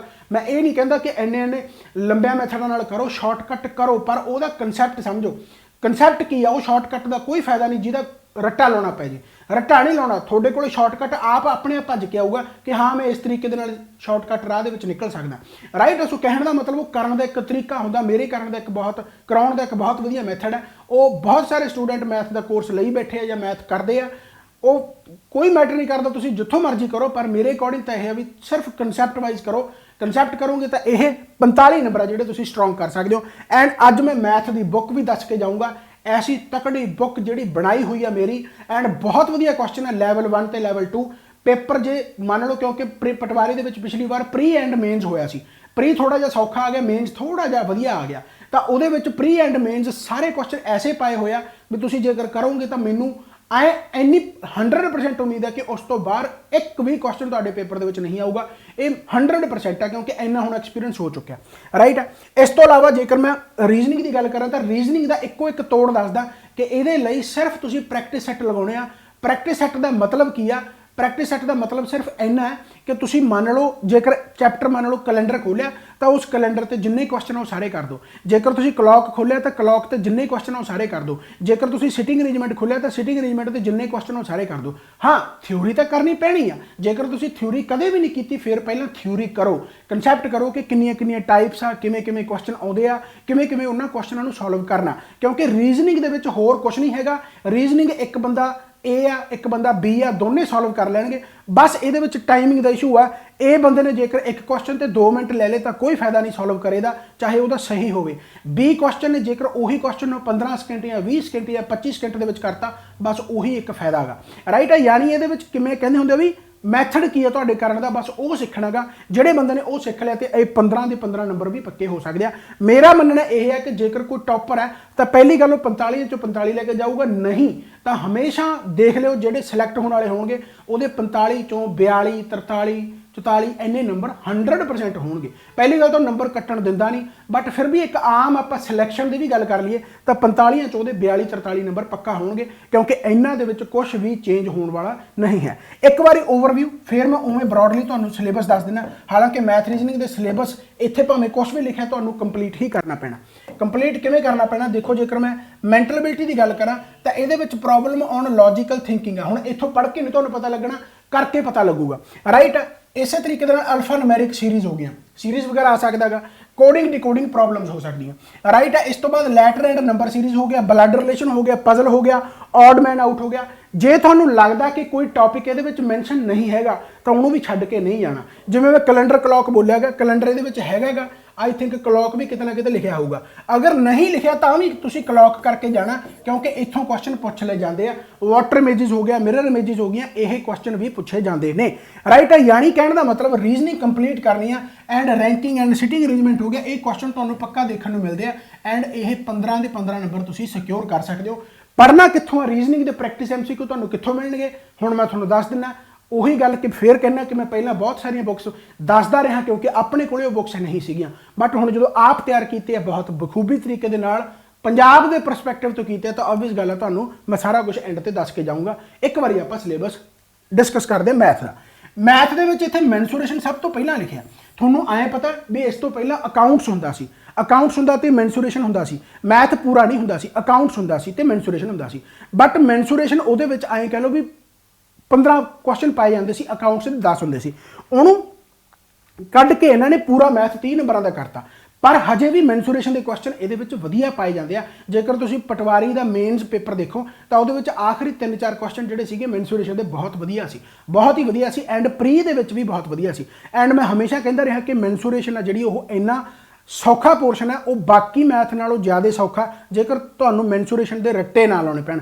ਪ੍ਰੋਬਲਮ ਕੀ ਆ ਕਿ ਆਸੇ-ਪਾਸੇ ਉਹਨਾਂ ਫਾਰਮੂਲਿਆਂ ਤੇ ਰੱਟਾ ਮਰਵਾਇਆ ਜਾਂਦਾ ਕਿ ਭਾਈ ਦੱਸੋ ਇਹਦਾ ਵੋਲਿਊਮ ਕਿੰਨਾ, ਇਹਦਾ ਟੋਟਲ ਲੇਟਰਲ ਸਰਫੇਸ ਏਰੀਆ ਕਿੰਨਾ, ਇਹਦਾ ਟੋਟਲ ਸਰਫੇਸ ਏਰੀਆ ਕਿੰਨਾ, ਇਹੋ ਜਿਹਾ ਕੁਝ ਰੱਟਾ ਮਰਾਇਆ ਜਾਂਦਾ। ਜਵਾਕ ਕਹਿੰਦਾ ਵੀ ਇੰਨੇ ਫਾਰਮੂਲੇ ਮੈਂ ਯਾਦ ਕਿਵੇਂ ਕਰਾਂ। ਪਰ ਜਦੋਂ ਤੁਸੀਂ ਮੇਰੇ ਤੋਂ ਕਰੋਗੇ ਜਾਂ ਮੇਰੇ ਕਰਾਉਣ ਦਾ ਤਰੀਕਾ ਕੀ ਆ ਕਿ ਫਾਰਮੂਲਿਆਂ ਤੇ ਰੱਟਾ ਲਾਉਣਾ ਹੀ ਨਹੀਂ, ਇੰਨਾ ਜ਼ਿਆਦਾ ਸੌਖਾ, ਇੰਨਾ ਜ਼ਿਆਦਾ ਸੌਖਾ ਤੁਹਾਨੂੰ ਆਪ ਹੀ ਸ਼ਕਲ ਦੇਖ ਕੇ ਪਤਾ ਲੱਗ ਜੂ ਕਿ ਇਹਦਾ ਫਾਰਮੂਲਾ ਕੀ ਬਣ ਸਕਦਾ। ਤੁਸੀਂ ਆਪ ਫਾਰਮੂਲਾ ਕ੍ਰੀਏਟ ਕਰੋਗੇ, ਬਟ ਉਹਦੇ ਵਾਸਤੇ ਇੱਕ ਟੈਕਨੀਕ ਹੁੰਦੀ ਆ ਕਿ ਰੱਟਾ ਨਾ ਮਾਰਿਆ ਜਾਵੇ, ਸਮਝਿਆ ਜਾਵੇ। ਤੁਸੀਂ ਸਿਲੰਡਰ ਦਾ ਜੇਕਰ ਸਿਲੰਡਰ ਤੁਸੀਂ ਦੇਖ ਰਹੇ ਹੋ ਤਾਂ ਤੁਸੀਂ ਦੇਖ ਕੇ ਦੱਸ ਦੋਗੇ ਕਿ 2πr/h ਦਾ ਸਰਫੇਸ ਏਰੀਆ ਕਿਵੇਂ ਆਇਆਗਾ, ਜਾਂ πr² ਦਾ ਵੋਲਿਊਮ ਕਿਵੇਂ ਆਇਆਗਾ, 1/3πr² ਕੋਣ ਦਾ ਵੋਲਿਊਮ ਕਿਵੇਂ ਆਇਆਗਾ, πrl ਉਹਦਾ ਜੋ ਸਰਕਮਫਰੈਂਸ ਪੈਰੀਮੀਟਰ ਕਹਿ ਲਓ ਉਹ ਕਿਵੇਂ ਆਇਆਗਾ, ਲੇਟਰਲ ਸਰਫੇਸ ਏਰੀਆ, ਰਾਈਟ। ਯਾਨੀ ਕਹਿਣ ਦਾ ਮਤਲਬ ਇੱਕ ਟੈਕਨੀਕ ਹੁੰਦੀ ਹੈ ਜੇਕਰ ਤੁਸੀਂ ਉਸ ਟੈਕਨੀਕ ਨੂੰ ਸਮਝੋ, ਰਾਈਟ। ਸੋ ਕਹਿਣ ਦਾ ਮਤਲਬ ਕੀ ਆ, ਇਹ ਮੈਂਸੂਰੇਸ਼ਨ ਚਾਹੇ ਉਹਦੇ ਵਿੱਚ ਰੈਕਟੈਂਗਲ ਹੈ, ਚਾਹੇ ਸਕੁਅਰ ਹੈ, ਟ੍ਰਾਇੰਗਲ ਹੈ, ਟ੍ਰੈਪੀਜ਼ੀਅਮ ਹੈ, ਰੋਹੰਬਸ ਹੈ, ਪੈਂਟਾਗਨਸ ਹੈ, ਸਰਕਲ ਹੈ, ਯੂਨਿਟ ਆਫ ਮੈਜਰਮੈਂਟ ਲੈਂਡ। ਹੁਣ ਆਹ ਕਾਫੀ ਇਹਨਾਂ ਨੂੰ ਪਜ਼ਲ ਰਹਿੰਦਾ ਵੀ unit of measurement land and their conversion ਕੀ ਰਿਹਾ। ਇਹ ਕੱਖ ਵੀ ਨਹੀਂ ਹੈਗਾ, ਨਾ ਇਹ ਪੇਪਰ ਦੇ ਵਿੱਚ ਕਦੇ ਆਇਆ, ਬਟ ਜੇ ਆਇਆ ਤਾਂ ਯੂਨਿਟ ਹੈ ਬਸ, ਹੋਰ ਕੀ ਆ। ਮੰਨ ਲਓ ਮੈਂ ਤੁਹਾਨੂੰ ਪੁੱਛ ਲਾਂ ਕਿ ਭਾਈ 1 ਮੀਟਰ ਦੇ ਵਿੱਚ ਕਿੰਨੇ ਸੈਂਟੀਮੀਟਰ ਹੈ, ਬਹੁਤ ਸਿੰਪਲ ਜੀ ਗੱਲ ਹੈ। ਜੇ ਤੁਹਾਨੂੰ ਪੁੱਛ ਲਾਂ ਕਿ ਇੱਕ ਡਾਇਆਮੀਟਰ ਦੇ ਵਿੱਚ ਕਿੰਨੇ, ਇੱਕ ਕਿਊਬਿਕ ਡਾਇਆਮੀਟਰ ਦੇ ਵਿੱਚ ਕਿੰਨੇ, ਬਹੁਤ ਕੁਝ ਹੋ ਸਕਦਾ। ਤਾਂ ਉਸ ਤਰੀਕੇ ਦੇ ਲੈਂਡ ਮੈਜਰਮੈਂਟ ਹੈ, ਹੋਰ ਕੁਝ ਨਹੀਂ ਹੈਗਾ। ਯੂਨਿਟ ਵਗੈਰਾ ਪੁੱਛ ਲੈਂਦਾ, ਬਟ ਇਹ ਕੁਐਸਚਨਾਂ ਦੇ ਵਿੱਚ ਹੀ ਕਵਰ ਹੋ ਜਾਂਦਾ, ਅਲੱਗ ਤੋਂ ਨਹੀਂ ਪੁੱਛਿਆ ਜਾਂਦਾਗਾ। ਅਗਰ ਪੁੱਛ ਵੀ ਲਿਆ ਤਾਂ ਕੋਈ ਬਾਹਲੀ ਵੱਡੀ ਗੱਲ ਨਹੀਂ ਹੈਗੀ। ਅਗਰ ਤੁਸੀਂ ਇੰਨਾ ਮੈਥ ਕਰ ਸਕਦੇ ਹੋ ਤਾਂ ਇੰਨਾ ਤੁਹਾਨੂੰ ਆਉਣਾ ਚਾਹੀਦਾਗਾ, ਰਾਈਟ। 1 ਮਿਲੀਮੀਟਰ ਕੀ ਹੈ, 1 ਸੈਂਟੀਮੀਟਰ ਕੀ ਹੈ, 1 ਡੈਕਾਮੀਟਰ ਕੀ ਹੈ, 1 ਡੈਸੀਮੀਟਰ ਕੀ ਹੈ, ਇਹੋ ਜਿਹੇ ਕੁਐਸਚਨ ਪੁੱਛ ਲਏ ਜਾ ਸਕਦੇ। ਹੋਰ ਕੀ ਹੈ। ਇਸ ਤੋਂ ਬਾਅਦ ਪਰਸੈਂਟੇਜ ਆ ਗਿਆ, ਪ੍ਰੋਫਿਟ ਐਂਡ ਲਾਸ ਆ ਗਿਆ, ਇੰਟਰਸਟ ਡਿਵਿਜ਼ਿਬਿਲਿਟੀ ਆ ਗਿਆ, ਸਿੰਪਲੀਫਿਕੇਸ਼ਨ ਆ ਗਿਆ, ਪ੍ਰੋਬਲਮਸ ਔਨ ਏਜਿਸ ਆ ਗਿਆ, ਰੇਸ਼ੋ ਪ੍ਰੋਪੋਰਸ਼ਨ ਆ ਗਿਆ, ਡਾਟਾ ਇੰਟਰਪ੍ਰੀਟੇਸ਼ਨ ਆ ਗਿਆ, ਟਾਈਮ ਐਂਡ ਵਰਕ ਆ ਗਿਆ, ਟਾਈਮ ਡਿਸਟੈਂਸ ਆ ਗਿਆ, ਕੈਲੰਡਰ ਆ ਗਿਆ, ਕਲੌਕ ਆ ਗਿਆ। ਅੱਛਾ, ਕੈਲੰਡਰ ਕਲੌਕ ਇਹਦੇ ਵਿੱਚ ਲਿਖ ਰੱਖਿਆ। ਹੁਣ ਕੈਲੰਡਰ ਕਲੌਕ ਰੀਜ਼ਨਿੰਗ ਦਾ ਪੋਰਸ਼ਨ ਵੀ ਆ ਤੇ ਮੈਥ ਦਾ ਪੋਰਸ਼ਨ ਵੀ ਆ, ਤਾਂ ਕੋਈ ਚੱਕਰ ਵਾਲੀ ਗੱਲ ਨਹੀਂ। ਕੈਲੰਡਰ ਕਲੌਕ ਇੱਥੇ ਆ ਗਿਆ ਤਾਂ ਇੱਥੇ ਨਹੀਂ ਆਊਗਾ, ਇੱਥੇ ਆ ਗਿਆ ਤਾਂ ਉੱਧਰ ਨਹੀਂ ਆਊਗਾ। ਕਹਿਣ ਦਾ ਮਤਲਬ ਕੋਈ ਚੱਕਰ ਵਾਲੀ ਗੱਲ ਨਹੀਂ, ਰਾਈਟ। ਸੋ ਕੈਲੰਡਰ ਕਲੌਕ ਹੋ ਗਿਆ, ਟ੍ਰੇਨ ਹੋ ਗਿਆ, ਪ੍ਰੋਬਲਮ ਔਨ ਏਜਿਸ ਹੋ ਗਿਆ। ਯਾਨੀ ਕਹਿਣ ਦਾ ਮਤਲਬ ਕੀ ਆ ਕਿ ਇਹ ਤੁਹਾਨੂੰ ਕੰਪਲੀਟ ਮੈਥ ਹੀ ਕਰਨਾ ਪੈਣਾ। ਐਂਡ ਕੰਪਲੀਟ ਮੈਥ ਹੁੰਦਾ ਕੀ ਆ, ਜਾਂ ਜਿਹੜੇ ਨੋਟਸ ਮੇਰੇ ਬਣਾਏ ਹੋਏ ਆ ਤੁਹਾਨੂੰ ਮੈਂ ਸਾਰਾ ਇੱਥੇ ਸਮਝਾ ਕੇ ਜਾਵਾਂਗਾ। इस तो इलावा जेकर आप गल करिए तो लैंगुएजेस की गल करते हैं हुण, जिहदे इंग्लिश ते पंजाबी तुहाडा आ गया। हुण इंग्लिश भी 10 नंबरां दी आऊगी, पंजाबी भी 10 नंबरां दा आऊगा। एंड यह पोर्शन है जिहड़ा सब तो ज़्यादा सौखा पोर्शन हुंदा गा।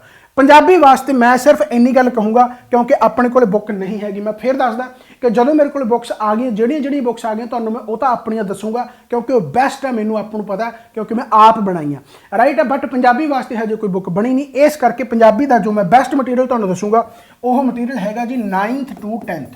हाँ, मैं MCQ तुहानूं जरूर provide करवाऊँगा, but 9th to 10th ਜਿਹੜੇ ਬੱਚੇ ਨੇ पंजाबी की ग्रामर ਕਰਨ ਦਾ ਤਰੀਕਾ ਕੀ ਆ, ਇੱਕ ਇੱਕ ਲਾਈਨ ਦੇ ਵਿੱਚੋਂ ਕੁਐਸਚਨ ਆਪ ਬਣਾਓ। 9th 10th ਦੀ ਬੁੱਕ ਤੋਂ ਇਲਾਵਾ ਦੁੱਗਲ ਦੀ ਬੁੱਕ ਜਿਵੇਂ ਪੜ੍ਹਦੇ ਹੋ ਤੁਸੀਂ, ਉਸ ਤੋਂ ਇਲਾਵਾ ਤੁਹਾਨੂੰ ਹੋਰ ਕੋਈ ਵੀ ਬੁੱਕ ਪੜ੍ਹਨ ਦੀ ਲੋੜ ਨਹੀਂ ਹੈਗੀ। ਇਸ ਬੁੱਕ ਤੋਂ ਇਲਾਵਾ ਪੰਜਾਬੀ ਦੇ ਵਿੱਚ ਜੋ ਗ੍ਰਾਮਰ ਹੈ ਉਸ ਤੋਂ ਇਲਾਵਾ ਹੋਰ ਕਿਤੋਂ ਵੀ ਨਹੀਂ ਆਵੇਗੀ। ਯਾਨੀ 9th 10th ਦੀ ਬੁੱਕ ਪੰਜਾਬੀ ਵਾਸਤੇ ਮੋਰ ਦੈਨ ਇਨਫ ਹੈ, मोर दैन इनफ है। इस तो इलावा तुहानूं होर कोई भी बुक लैण दी लोड़ नहीं हैगी।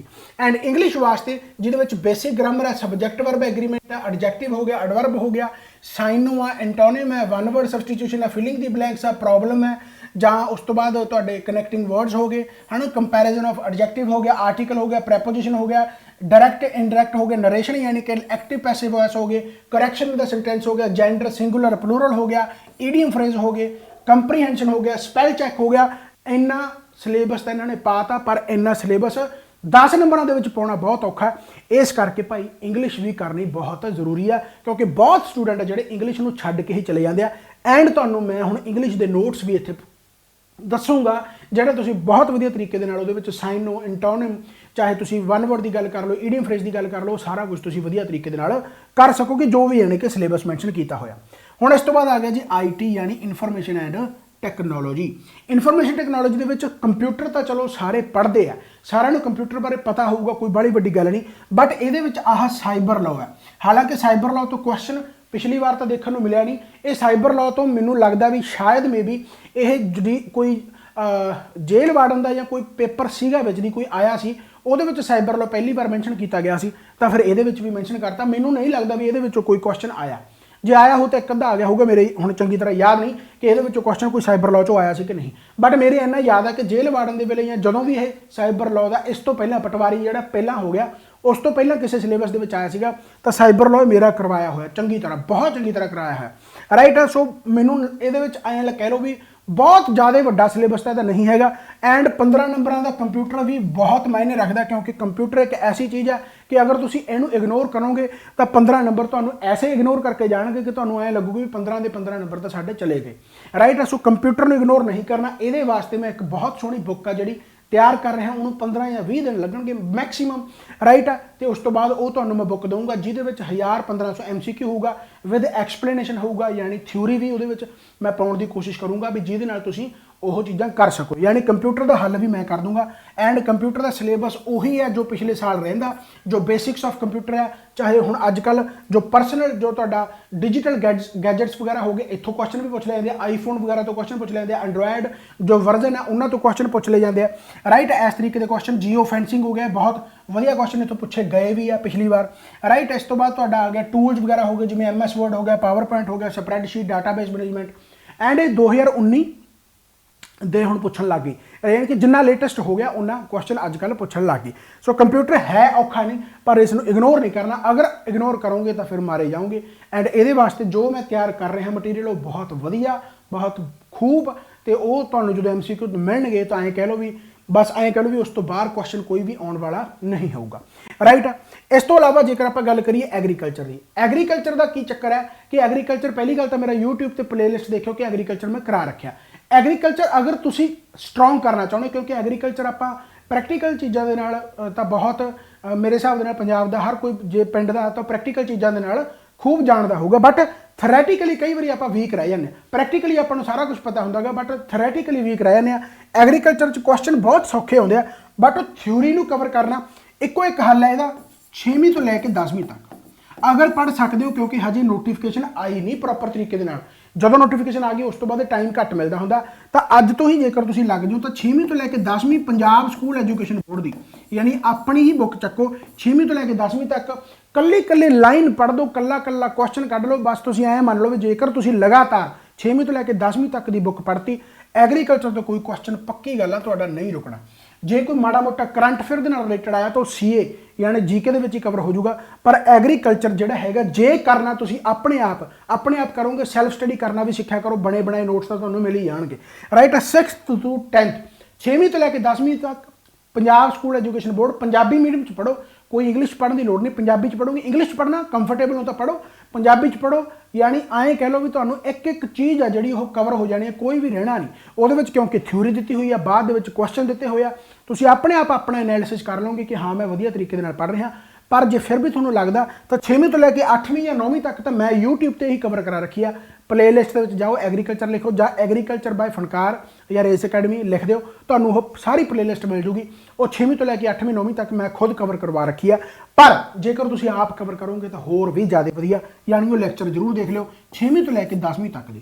ਰਾਈਟ ਆ। ਐਂਡ ਜਿਵੇਂ ਮੈਂ ਕੰਪਿਊਟਰ ਦੇ ਕਿਹਾ ਕਿ ਮੈਂ 1500 1000 ਕੁਐਸਚਨ ਜਿਹੜੇ ਤਿਆਰ ਕਰ ਰਿਹਾ ਜੋ ਤੁਹਾਨੂੰ ਮਿਲ ਜਾਣਗੇ, ਉਸੇ ਤਰੀਕੇ ਦੇ ਨਾਲ ਐਗਰੀਕਲਚਰ ਹੈ ਜਿਹੜਾ, ਐਗਰੀਕਲਚਰ ਦੇ ਵੀ ਮੈਂ MCQ ਤਿਆਰ ਕਰ ਰਿਹਾ। यानी कंप्यूटर ते एग्रीकल्चर के तुहानूं इकट्ठे ही जिहड़े आ वो नोट्स मिल जाएंगे। एंड जो मैं सरप्राइज़ की गल कर रहा बार बार, वो सरप्राइज़ आने वाला, बस तुसीं याद रखो ऐसा सरप्राइज़ दूंगा, यानी बस ऐ कह लो भी इस तो उत्ते मैं होर कुछ नहीं कर सकता। बहुत वधिया तरीके दे नाल सोच के प्लैनिंग करके फिर मैं इस चीज़ नूं दस रहा कि मैं चीज़ एवें डिलीवर करनी चाहना कि मैनूं आया कि मैक्सीमम तो मैक्सीमम स्टूडेंट्स तक अपना जिहड़ा हुण कंटेंट है जो इन्ना वधिया बनया होया वो पहुँचे। सो सस्ते तो सस्ता वधिया तो वधिया तरीके दे नाल तुहानूं मैं सारा दस्सण जा रहा। इस तो बाद पंजाब हिस्टरी कल्चर, ये दस्सण दी लोड़ नहीं, इस तो वड्डी महारत अपने कोले होर है की, है ना। पंजाब हिस्टरी पंजाब जी की क्लास इनफ है, वो तुसीं एक देख सकते हो कि किन्ने वधिया तरीके दे नाल कराया होया। ये जिन्ना भी हैगा सारा कुछ है जिहड़ा बहुत सौखे तरीके दे नाल, 10 दे विचों तुसीं एक भी क्वेश्चन छड्ड के नहीं जाओगे, मेरी गारंटी आ। इन्ने वधिया तरीके दे नाल मेरी जीके जो पंजाब जीके करवाई हुई है एंड मैं करवाऊँगा, जां कह लो भी तुहानूं नोट्स प्रोवाइड करवाऊँगा। इस तो अलावा वधिया चीज़ तुहानूं मिल ही नहीं सकती। बस पंजाब जीके दा बस तुसीं ऐ कह लो भी घैंट ही घैंट काम है, जिन्ना कुछ दिता वो कर लो एंड बहुत वधिया 10 दे 10 नंबर तुसीं सिक्योर कर सकते हो। एवें नहीं कहता मैं, हुण मैं बहुत सिंपल जी गल आ, किन्ने स्टूडेंट तुहाडे अकैडमी च सिलैक्ट हो गए, फिर उही गल भी इहो जिहा कुछ बार बार पुछया जांदा, नहीं दस्सिया जाता, मैं नहीं दसदा, मेरी अपनी नेचर है। बहुत सिंपल जी गल आ, बस इन्ना कह देना कि बहुत सिलैक्ट होया, गल खत्म है यार। ठीक है, चलो रैंक वगैरह पहले पुले भी आ गए होंगे कई कैटागरी के। ठीक है, चलो खैर, तो हुण मैं दसता तुहानूं हिंट देता। ठीक है, चलो खैर, बट उही गल है भी बहुत स्टूडेंट आ जिहड़े लगे होणगे पटवारी, उन्होंने एक एक गुजारिश है कि भाई दस दो कि हाँ असीं इत्थों ही पढ़े सी, जां इह इन्हां वास्ते वधिया जां घटिया, जो भी रिव्यू देना। एंड हुण तो मैं बहुत कुछ अपडेट किया गा। राइट है जी। इस तो इलावा हुण मैं दसदा कि एप्लीकेशन तुसीं इंस्टॉल करनी है। हुण मैं स्टडी मटीरियल की गल करूँगा, जो स्टडी मटीरियल तुहानूं मैं दस्सिया वो सारा स्टडी मटीरियल तुहानूं मैं इत्थे दस्सण जा रहा। अपनी एप्लीकेशन इंस्टॉल करो, रेस अकैडमी ऑफिशियल, इस तरीके का तुहाडे कोले होम पेज आ जाऊगा। स्टोर दे विच जाके तुहानूं एक कोर्स मिलूगा पटवारी वाला, वो तुसीं लै सकदे हो। वो सारी चीज़ां मैं इत्थे दस्सण जा रहा। राइट, आप पहले स्टडी मटीरियल की गल कर लेने। स्टडी मटीरियल जिहड़ा हैगा भाई वो आखिरी 6 महीनों का तो तुहानूं मिलना ही मिलना। हुण जिवें जिवें मान लो दसंबर है, दसंबर खत्म होया, दसंबर का मैगजीन दे दूँगा, जनवरी है जनवरी का मैगजीन दे दूँगा, फरवरी है फरवरी का मैगजीन दे दूँगा, मार्च है तो मार्च का मैगजीन मिल जाना। यानी कहने का मतलब अगले 6 महीने तक भी तुहानूं मैगजीन मिलते रहेंगे। एंड इस तो इलावा करंट अफेयर होर कितों करन दी लोड़ नहीं, ये बस गारंटी है कि इन्हां दे विचों तुहाडा करंट अफेयर आ जाना। बहुत ही वधिया तरीके दीयां बुक्स बनाईयां होईयां, काफ़ी जणिਆਂ ने ऑलरेडी मंगा लीआं। ਇਹਦੇ ਵਿੱਚ मैं PPSC GS गाइड जेकर तो किसी ने देखी हुई है ਜਾਂ किसी ने ਲਈ ਹੋਈ ਆ, ਉਹ मैं हटाती क्योंकि ਉਹਦੀ कोई बाली ज़्यादा जरूरत इत्थे नहीं हैगी।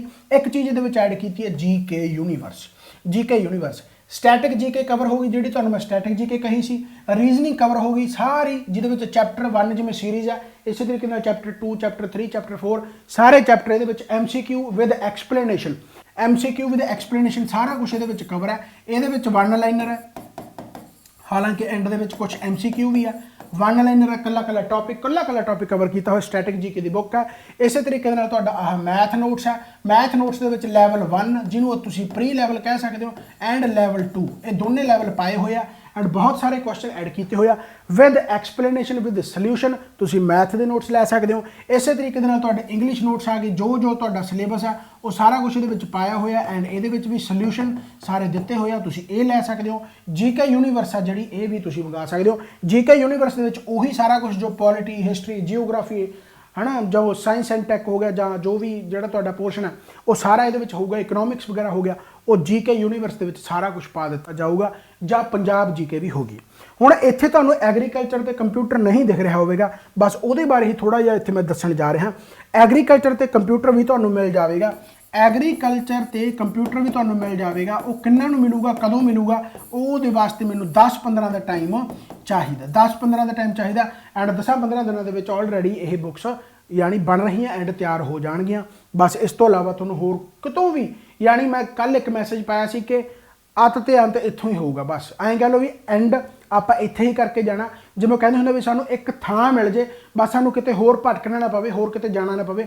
जेकर तुसीं मेरे कोले आओगे जाओ जिथे मर्जी, कोई चक्कर वाली गल नहीं, पर जे तुसीं मेरे कोले आओगे तो उस तो इलावा तुहानूं किसी भी मटीरीयल नूं बाहर तो लैण दी लोड़ नहीं पैनी। सिर्फ पंजाबी नूं छड्ड के, पंजाबी जिहड़ी मैं 9वीं तो 10वीं कहा, सिर्फ इस नूं छड्ड के ये तुसीं पंजाबी जरूर पढ़ लेनी आ, पर यह सारा मटीरीयल तुहानूं तुहाडे घर तक आऊगा। हुण आऊ किवें वो तुहानूं मैं दस दिना कि जेकर तुसीं पटवारी 2023 ये तुहानूं एप्लीकेशन विच मिल जूगा, जिहदे विच चंगी तरह तुसीं देख सकदे हो कि इत्थे वीडियोज़ लिखिआ ते PDF लिखिआ। ये PDF तो खास करके होणगीआं जो जिवें फॉर एग्जाम्पल कोई PDF हुंदी है ना, जिवें स्टडी नोट्स होंदे जिवें एक तरीके दे नाल ये PDF तुहानूं मिल जाणगीआं। बट उही गल आ भी जेकर स्टडी मटीरियल हुण देखो आ कोर्स फीस किन्नी आ, इस तो घट मैं कर ही नहीं सकता, बहुत सिंपल जी गल है, यानी इस तो घट मैं कर ही नहीं सकता। राइट 800 रुपया ये सारा कुछ दूंगा, पर जे स्टडी मटीरियल नाल लेना ये वीडियो लैक्चर होंगे, कहने का मतलब जे स्टडी मटीरियल नाल लेना तो पटवारी 2020 यानी 23 जो अपना 2023 लिखा होगा 2023 यह जोड़ा है वीडियोज़ एंड स्टडी मटीरियल ना लिखा हो, ये दोनों कोर्स ही तुहानूं एप्लीकेशन में मिल जाएंगे। जो मैं दस रहा कि इत्थे स्टोर के जाके इत्थे स्टोर के जाके तुहानूं ये एप्लीकेशन के दोनों ही कोर्स मिल जाएंगे, जिहदे पटवारी वीडियोज़ प्लस PDF लिखा होगा। Right and Patwari 2023 videos and study material लिखा होगा। एंड PDF सारिया स्टडी मटीरियल ने नहीं है, ये ना सोच लो कि तो जिन्ना मैं स्टडी मटीरियल दिखाया वो सारे तुहानूं PDF दे दूँगा, ये कदे पॉसीबल नहीं। कोई किसी बुक की मैं PDF तुहानूं क्यों दूँगा, वो क्लास नोट्स होंगे। राइट इन्ना PDF की थां ते तुसीं क्लास नोट्स भी कर सकते हो, क्लास नोट्स हो गए। राइट जां डेली जो PDF आउंदियां, करंट अफेयर हो गया, स्ट्रैटेजी के हो गया, डेली PDF आउंदियां वो तुहानूं मिलिया करनगियां। राइट बट हाँ जे तुसीं स्टडी मटीरियल लेना चाहुंदे हो, तुहानूं आए भी साडे घर तक स्टडी मटीरियल पहुँच जाए, बस उस तो इलावा सानूं होर कोई बुक पढ़नी ना पवे, तो आह कोर्स तुहाडे वास्ते इस तो घट मैं नहीं कर सकता, नहीं कर सकता। पटवारी 2023 videos and study material fees तो देखो 1500 दा स्टडी मटीरियल है, 800 तुहाडा हो गया, 2300 हो गया, उसनूं भी मैं 2100 करता, इस तो घट नहीं हो सकता, पॉसीबल नहीं। बहुत सिंपल जी गल है, यानी हाँ इन्नी मेरी गारंटी है भी इस तो इलावा तुहानूं कल्ली पंजाबी की बुक लैनी पैनी 9वीं 10वीं की, होर कोई भी बुक लैण की लोड़ नहीं हैगी। एक चीज़ होर इत्थे जो सब तो वड्डी चीज़ आ वो की है, जिवें इत्थे वैलिडिटी मैं 6 महीने लिखी है, तो एक चीज़ इहदे विच इन्नी वधिया तुहानूं मैं दस्सण जा रहा वो की है, थोड़ा जिहा हट के दसदा। जिवें फॉर एग्जाम्पल तुहानूं स्टडी मटीरियल दे विच लास्ट 6 मंथ के ਜਿਹੜੇ करंट अफेयर वो मिलणगे, लास्ट 6 मंथ के वो तुहानूं करंट अफेयर मिलणगे। यानी जे तुसीं मान लो इसनूं अज ज्वाइन करदे हो तो तुहानूं ये जून तो लैके नवंबर तक के करंट अफेयर मिलणगे। बट जिन्हां ने यह कोर्स ले लिया हर महीने उन्हां दे कोले किताबां पहुंचणगीआं, हर महीने। जिवें फॉर एग्जाम्पल दसंबर खत्म होया तो दसंबर 1 या 5 जनवरी तक जी अपना करंट अफेयर प्रॉपर बन जाता दसंबर का, वो थोड़े को 10-11 जनवरी तक आ जा करना। सेम जेकर जनवरी खत्म हो गया तो उस तो बाद वो फरवरी के स्टार्टिंग के आ जाऊगा, पहले वीक के सेम फरवरी खत्म होया, यानी आह लास्ट 6 महीने तो अगे वाले 6 महीने, लास्ट 6 महीने तो अगे वाले 6 महीने ये तुहाडे घर तक स्टडी मटीरियल पहुँचदा रहूगा, पहुँचदा रहूगा। हाँ जिहड़ा कंप्यूटर ते एग्रीकल्चर है वो वास्ते मैनूं जस्ट एक टाइम चाहिए, वो तुहानूं मैं दस दूँगा, मिलूगा तुहानूं वो भी इहदे विच ही। बट वो जिहड़ा फस्ट स्टडी मटीरियल है जिहड़ा ऑलरेडी बनया होया उहदे नाल शायद वो ना आऊगा, 10-15 दिन ठहर के आ जाऊगा, महीना ठहर के आ जाऊगा, पर वो आऊगा तो जरूर। राइट यानी कहने का मतलब स्टडी मटीरियल तुहानूं उदों तक मिलता रहूगा जदों तक लास्ट 6 महीने के तुसीं करंट अफेयर कर ले एंड अगले 6 महीने के करंट अफेयर कर ले, जां ये कह लो भी जदों तक पटवारी अगर 6 महीने के विच हुंदा तो उदों तक। हाँ 6 महीने तो मैं जरूर दूंगा, यानी साल हो गया ना इस तरीके के नाल मैं कर रहा कि लास्ट 6 महीने के अगले 6 महीने के तुहानूं साल के करंट अफेयर तुहाडे घर तक पहुँचते रहणगे, जिहड़े पहलां वाले वो तो आ ही जाणगे। इस तो उत्ते हुण मैं कुछ नहीं कर सकता। अज तक मैं कोर्स दे विच बहुत कुछ प्रोवाइड करवाया, बट मैनूं लगदा भी इस तो उत्ते होर कुछ हो नहीं सकता। राइट कोर्स की फीस 1500 जिहड़ी ये तो स्टडी मटीरियल की फीस है, 800 ਤੋਂ ਘੱਟ ਮੈਨੂੰ ਨਹੀਂ ਲੱਗਦਾ ਵੀ ਇਸ ਤੋਂ ਘੱਟ ਕਰਨੀ ਚਾਹੀਦੀ ਆ, ਕਿਉਂਕਿ ਫਿਰ ਉਹ ਵੈਲਿਊ ਵੀ ਨਹੀਂ ਰਹਿੰਦੀ। ਹੁਣ ਇਸ ਤੋਂ ਵੱਧ ਡਿਸਕਾਊਂਟ ਲੱਗ ਨਹੀਂ ਸਕਦਾ, ਬਸ ਇਸ ਤੋਂ ਵੱਧ ਡਿਸਕਾਊਂਟ ਹੋ ਨਹੀਂ ਸਕਦਾ। ਹਾਂ, ਜੇ ਤੁਹਾਨੂੰ ਲੱਗਦਾ ਕਿ ਸਾਨੂੰ ਸਟੱਡੀ ਮਟੀਰੀਅਲ ਦੀ ਲੋੜ ਨਹੀਂ ਹੈਗੀ, ਸਾਡੇ ਕੋਲੇ ਬੁੱਕਸ ਵਗੈਰਾ ਸਾਰਾ ਕੁਝ ਹੈਗਾ, ਫਿਰ ਤੁਸੀਂ ਭਾਈ ਇਕੱਲਾ ਆਹ videos plus class notes join ਕਰ ਲਓ, ਗੱਲ ਖਤਮ ਹੈ। ਫਿਰ ਤਾਂ ਇਸ ਤੋਂ ਫੀਸ ਘੱਟ ਮੈਂ ਕੀ ਕਰਨੀ ਹੈ, ਰਾਈਟ। ਤਾਂ ਕਹਿਣ ਦਾ ਮਤਲਬ ਬਸ ਤੁਸੀਂ ਐ ਮੰਨ ਲਓ ਵੀ ਜੇਕਰ ਤੁਸੀਂ ਇਹ ਕੋਰਸ ਲੈਂਦੇ ਹੋ ਤਾਂ ਇਸ ਤੋਂ ਇਲਾਵਾ ਤੁਹਾਨੂੰ ਹੋਰ ਕਿਤੇ ਵੀ ਜਾਣ ਦੀ ਲੋੜ ਨਹੀਂ ਹੈਗੀ, ਇੰਨਾ ਮੇਰਾ ਯਕੀਨ ਰੱਖਿਓ। ਬਹੁਤ ਬਖੂਬ ਤਰੀਕੇ ਦੇ ਨਾਲ ਪੜ੍ਹਾਇਆ ਜਾਊਗਾ ਐਂਡ ਪੜ੍ਹਾਇਆ ਗਿਆ। ਮੈਥ ਵਗੈਰਾ ਇੰਨੇ ਸੋਹਣੇ ਤਰੀਕੇ ਦੇ ਨਾਲ ਕੰਪਲੀਟ ਹੋਇਆ ਹੋਇਆ ਜਾਂ ਹੁੰਦਾ ਰਹੂਗਾ, ਬਹੁਤ ਸਾਰਾ ਕੁਝ ਇਹਦੇ ਵਿੱਚ ਐਡ ਹੋਇਆ ਹੋਇਆ, ਬਹੁਤ ਸਾਰਾ ਕੁਝ ਐਡ ਹੋ ਜਾਣਾ, ਤੇ ਬਸ ਇਸੇ ਤਰੀਕੇ ਦੇ ਨਾਲ ਕਰਦੇ ਰਹੋ, ਰਾਈਟ। ਫਿਰ ਜਦੋਂ ਪੇਪਰ ਕੋਲੇ ਆਪਾਂ ਆ ਗਏ ਤਾਂ ਫਿਰ ਤੁਹਾਨੂੰ ਮੈਂ ਮੌਕ ਟੈਸਟ ਵਗੈਰਾ ਵੀ ਪ੍ਰੋਵਾਈਡ ਕਰ ਦੂੰਗਾ। ਸਟੱਡੀ ਮਟੀਰੀਅਲ ਦੇ ਵਿੱਚ ਮੌਕ ਟੈਸਟ ਹਜੇ ਨਹੀਂ ਹੈਗੇ, ਕਿਉਂਕਿ ਹਜੇ ਮੌਕ ਟੈਸਟ ਮੈਂ ਬਣਾਉਂਗਾ। ਸਟੱਡੀ ਮਟੀਰੀਅਲ ਦੇ ਵਿੱਚ ਹਜੇ ਮੌਕ ਟੈਸਟ ਨਹੀਂ ਹੈਗੇ, ਉਹ ਮੌਕ ਟੈਸਟ ਹਜੇ ਬਣਾਉਣੇ ਆ, ਰਾਈਟ, ਜਿਹੜੇ ਆ ਪਏ ਆ, ਠੀਕ ਹੈ। ਮੌਕ ਟੈਸਟ ਹਜੇ ਇਹਦੇ ਵਿੱਚ ਐਡ ਕੀਤੇ ਨਹੀਂ, ਮੌਕ ਟੈਸਟ ਹਜੇ ਐਡ ਕਰਨੇ ਆ, ਕਿਉਂਕਿ PSSB ਵਾਸਤੇ ਜਿਹੜੇ ਕਲਰਕ ਹੋ ਗਿਆ, ਵੀਡੀਓ ਹੋ ਗਿਆ, ਇਹਨਾਂ ਵਾਸਤੇ ਤਾਂ ਮੌਕ ਟੈਸਟ ਬਣੇ ਹੋਏ ਆਲਰੇਡੀ। ਮੈਂ ਅਨਾਊਂਸ ਵੀ ਕੀਤਾ ਸੀਗਾ, ਬਹੁਤ ਸਾਰੇ ਮੌਕ ਟੈਸਟ ਲੈ ਵੀ ਗਏ, ਬਟ ਹਜੇ ਪਟਵਾਰੀ ਦੇ ਵਿੱਚ ਕਿਉਂਕਿ ਐਗਰੀਕਲਚਰ ਆਊਗਾ ਥੋੜਾ ਜਿਹਾ, ਹਨਾ, ਤੇ ਐਂਡ ਵਧੀਆ ਤਰੀਕੇ ਦਾ ਥੋੜਾ ਜਿਹਾ ਕੰਪਿਊਟਰ ਵੀ ਆ ਸਕਦਾ, ਤਾਂ ਉਸ ਤਰੀਕੇ ਦੇ ਹਜੇ ਲੈਵਲ ਦੇ ਕੁਐਸਚਨ ਬਣਾਵਾਂਗੇ। ਪਟਵਾਰੀ ਵਾਸਤੇ ਟੈਸਟ ਸੀਰੀਜ਼ ਆਫਲਾਈਨ ਵੀ ਸਟਾਰਟ ਕਰਾਂਗੇ ਬਠਿੰਡਾ, ਰਾਈਟ ਆ, ਤੇ ਉੱਥੇ ਵੀ ਤੁਸੀਂ ਆ ਸਕਦੇ ਹੋ। ਸੋ ਕਹਿਣ ਦਾ ਮਤਲਬ ਕੀ ਆ ਕਿ ਹਜੇ ਥੋੜਾ ਜਿਹਾ ਮੌਕ ਟੈਸਟ ਵਾਸਤੇ ਵੀ ਮੈਨੂੰ ਟਾਈਮ ਚਾਹੀਦਾ, ਜਦੋਂ ਮੌਕ ਟੈਸਟ ਬਣ ਕੇ ਤੁਹਾਨੂੰ ਮੈਂ ਦੇ ਦੇਵਾਂਗਾ। ਬਟ ਹਾਂ, ਨੋਟੀਫਿਕੇਸ਼ਨ ਦੀ ਵੇਟ ਨਾ ਕਰਿਓ, ਕਿਉਂਕਿ ਇੰਨੀ ਗਰੰਟੀ ਹੈ ਕਿ ਜੇਕਰ ਇਹ ਪ੍ਰੀ ਨੋਟੀਫਿਕੇਸ਼ਨ ਆਇਆ, ਸ਼ਾਰਟ ਨੋਟਿਸ ਆਇਆ, ਤਾਂ ਤੁਸੀਂ ਐਂ ਮੰਨੋ ਵੀ ਅਗਲੇ 3-4 ਮਹੀਨਿਆਂ ਦੇ ਵਿੱਚ ਇਹ ਪੇਪਰ ਹੋਣ ਦੇ ਆ ਸਾਰਾ, ਜੇਕਰ ਬਹੁਤ ਕਾਹਲੀ ਹੁੰਦਾ, ਤੇ ਨਹੀਂ ਫਿਰ ਆਰਾਮ ਨਾਲ 5-6 ਮਹੀਨੇ ਪਏ ਆ, ਰਾਈਟ ਆ, ਕਿਉਂਕਿ ਇਹਨਾਂ ਨੇ ਪੂਰਾ ਸਾਲ ਲੈ ਜਾਣਾ ਹੌਲੀ ਹੌਲੀ, ਰਾਈਟ ਆ, ਕਿਉਂਕਿ ਹਰ ਸਾਲ ਦੇ ਵਿੱਚ ਇਹਨਾਂ ਨੇ ਸੋਚ ਰੱਖਿਆ ਵੀ ਨੋਟੀਫਿਕੇਸ਼ਨਾਂ ਕੱਢੋ, ਤੇ ਐਂਡ ਓਬਵੀਅਸ ਗੱਲ ਆ, ਰਾਈਟ ਆ। ਸੋ ਤਿਆਰੀ ਬਖੂਬੀ ਤਰੀਕੇ ਦੇ ਨਾਲ ਕਰਨੀ ਆ। Thank you so much, bye bye, take care. ਤੇ ਹੋਰ ਬਹੁਤ ਸਾਰੀ ਜਾਣਕਾਰੀ ਮੈਂ ਹੌਲੀ ਹੌਲੀ ਦਿੰਦਾ ਰਹੂੰਗਾ। ਐਂਡ ਤੱਕ ਜੇਕਰ ਕਿਸੇ ਨੇ ਵੀਡੀਓ ਸੁਣੀ ਆ ਤਾਂ ਭਾਈ ਉਹ ਲਾਈਕ ਤੇ ਸ਼ੇਅਰ ਜ਼ਰੂਰ ਕਰਕੇ ਜਾਓ, ਜੇਕਰ ਵਿੱਚ ਵਿਚਾਲੇ ਸੁਣ ਗਏ ਤਾਂ ਭਾਈ ਉਹਨਾਂ ਨੇ ਸ਼ਾਇਦ ਕਰਤਾ ਹੋਵੇ ਜਾਂ ਨਾ ਕਰਤਾ ਹੋਵੇ, ਬਟ ਤੁਸੀਂ ਸ਼ੇਅਰ ਜ਼ਰੂਰ ਕਰੋ, ਕਿਉਂਕਿ ਇਹਨਾਂ ਚੀਜ਼ਾਂ ਨੂੰ ਕਰਨ ਦੇ ਵਿੱਚ ਵੀ ਬਹੁਤ ਮਿਹਨਤ ਲੱਗਦੀ ਹੈ, ਕਰਾਉਣ ਦੇ ਵਿੱਚ ਵੀ ਬਹੁਤ ਮਿਹਨਤ ਲੱਗਦੀ ਹੈ। So thank you so much, bye bye, take care. ਆਪਾਂ ਹੋਰ ਨਵੀਆਂ ਵੀਡੀਓਜ਼ ਨਾਲ ਮਿਲਦੇ ਰਹਾਂਗੇ ਇਸੇ ਤਰੀਕੇ ਦੇ ਨਾਲ। Bye bye, take care.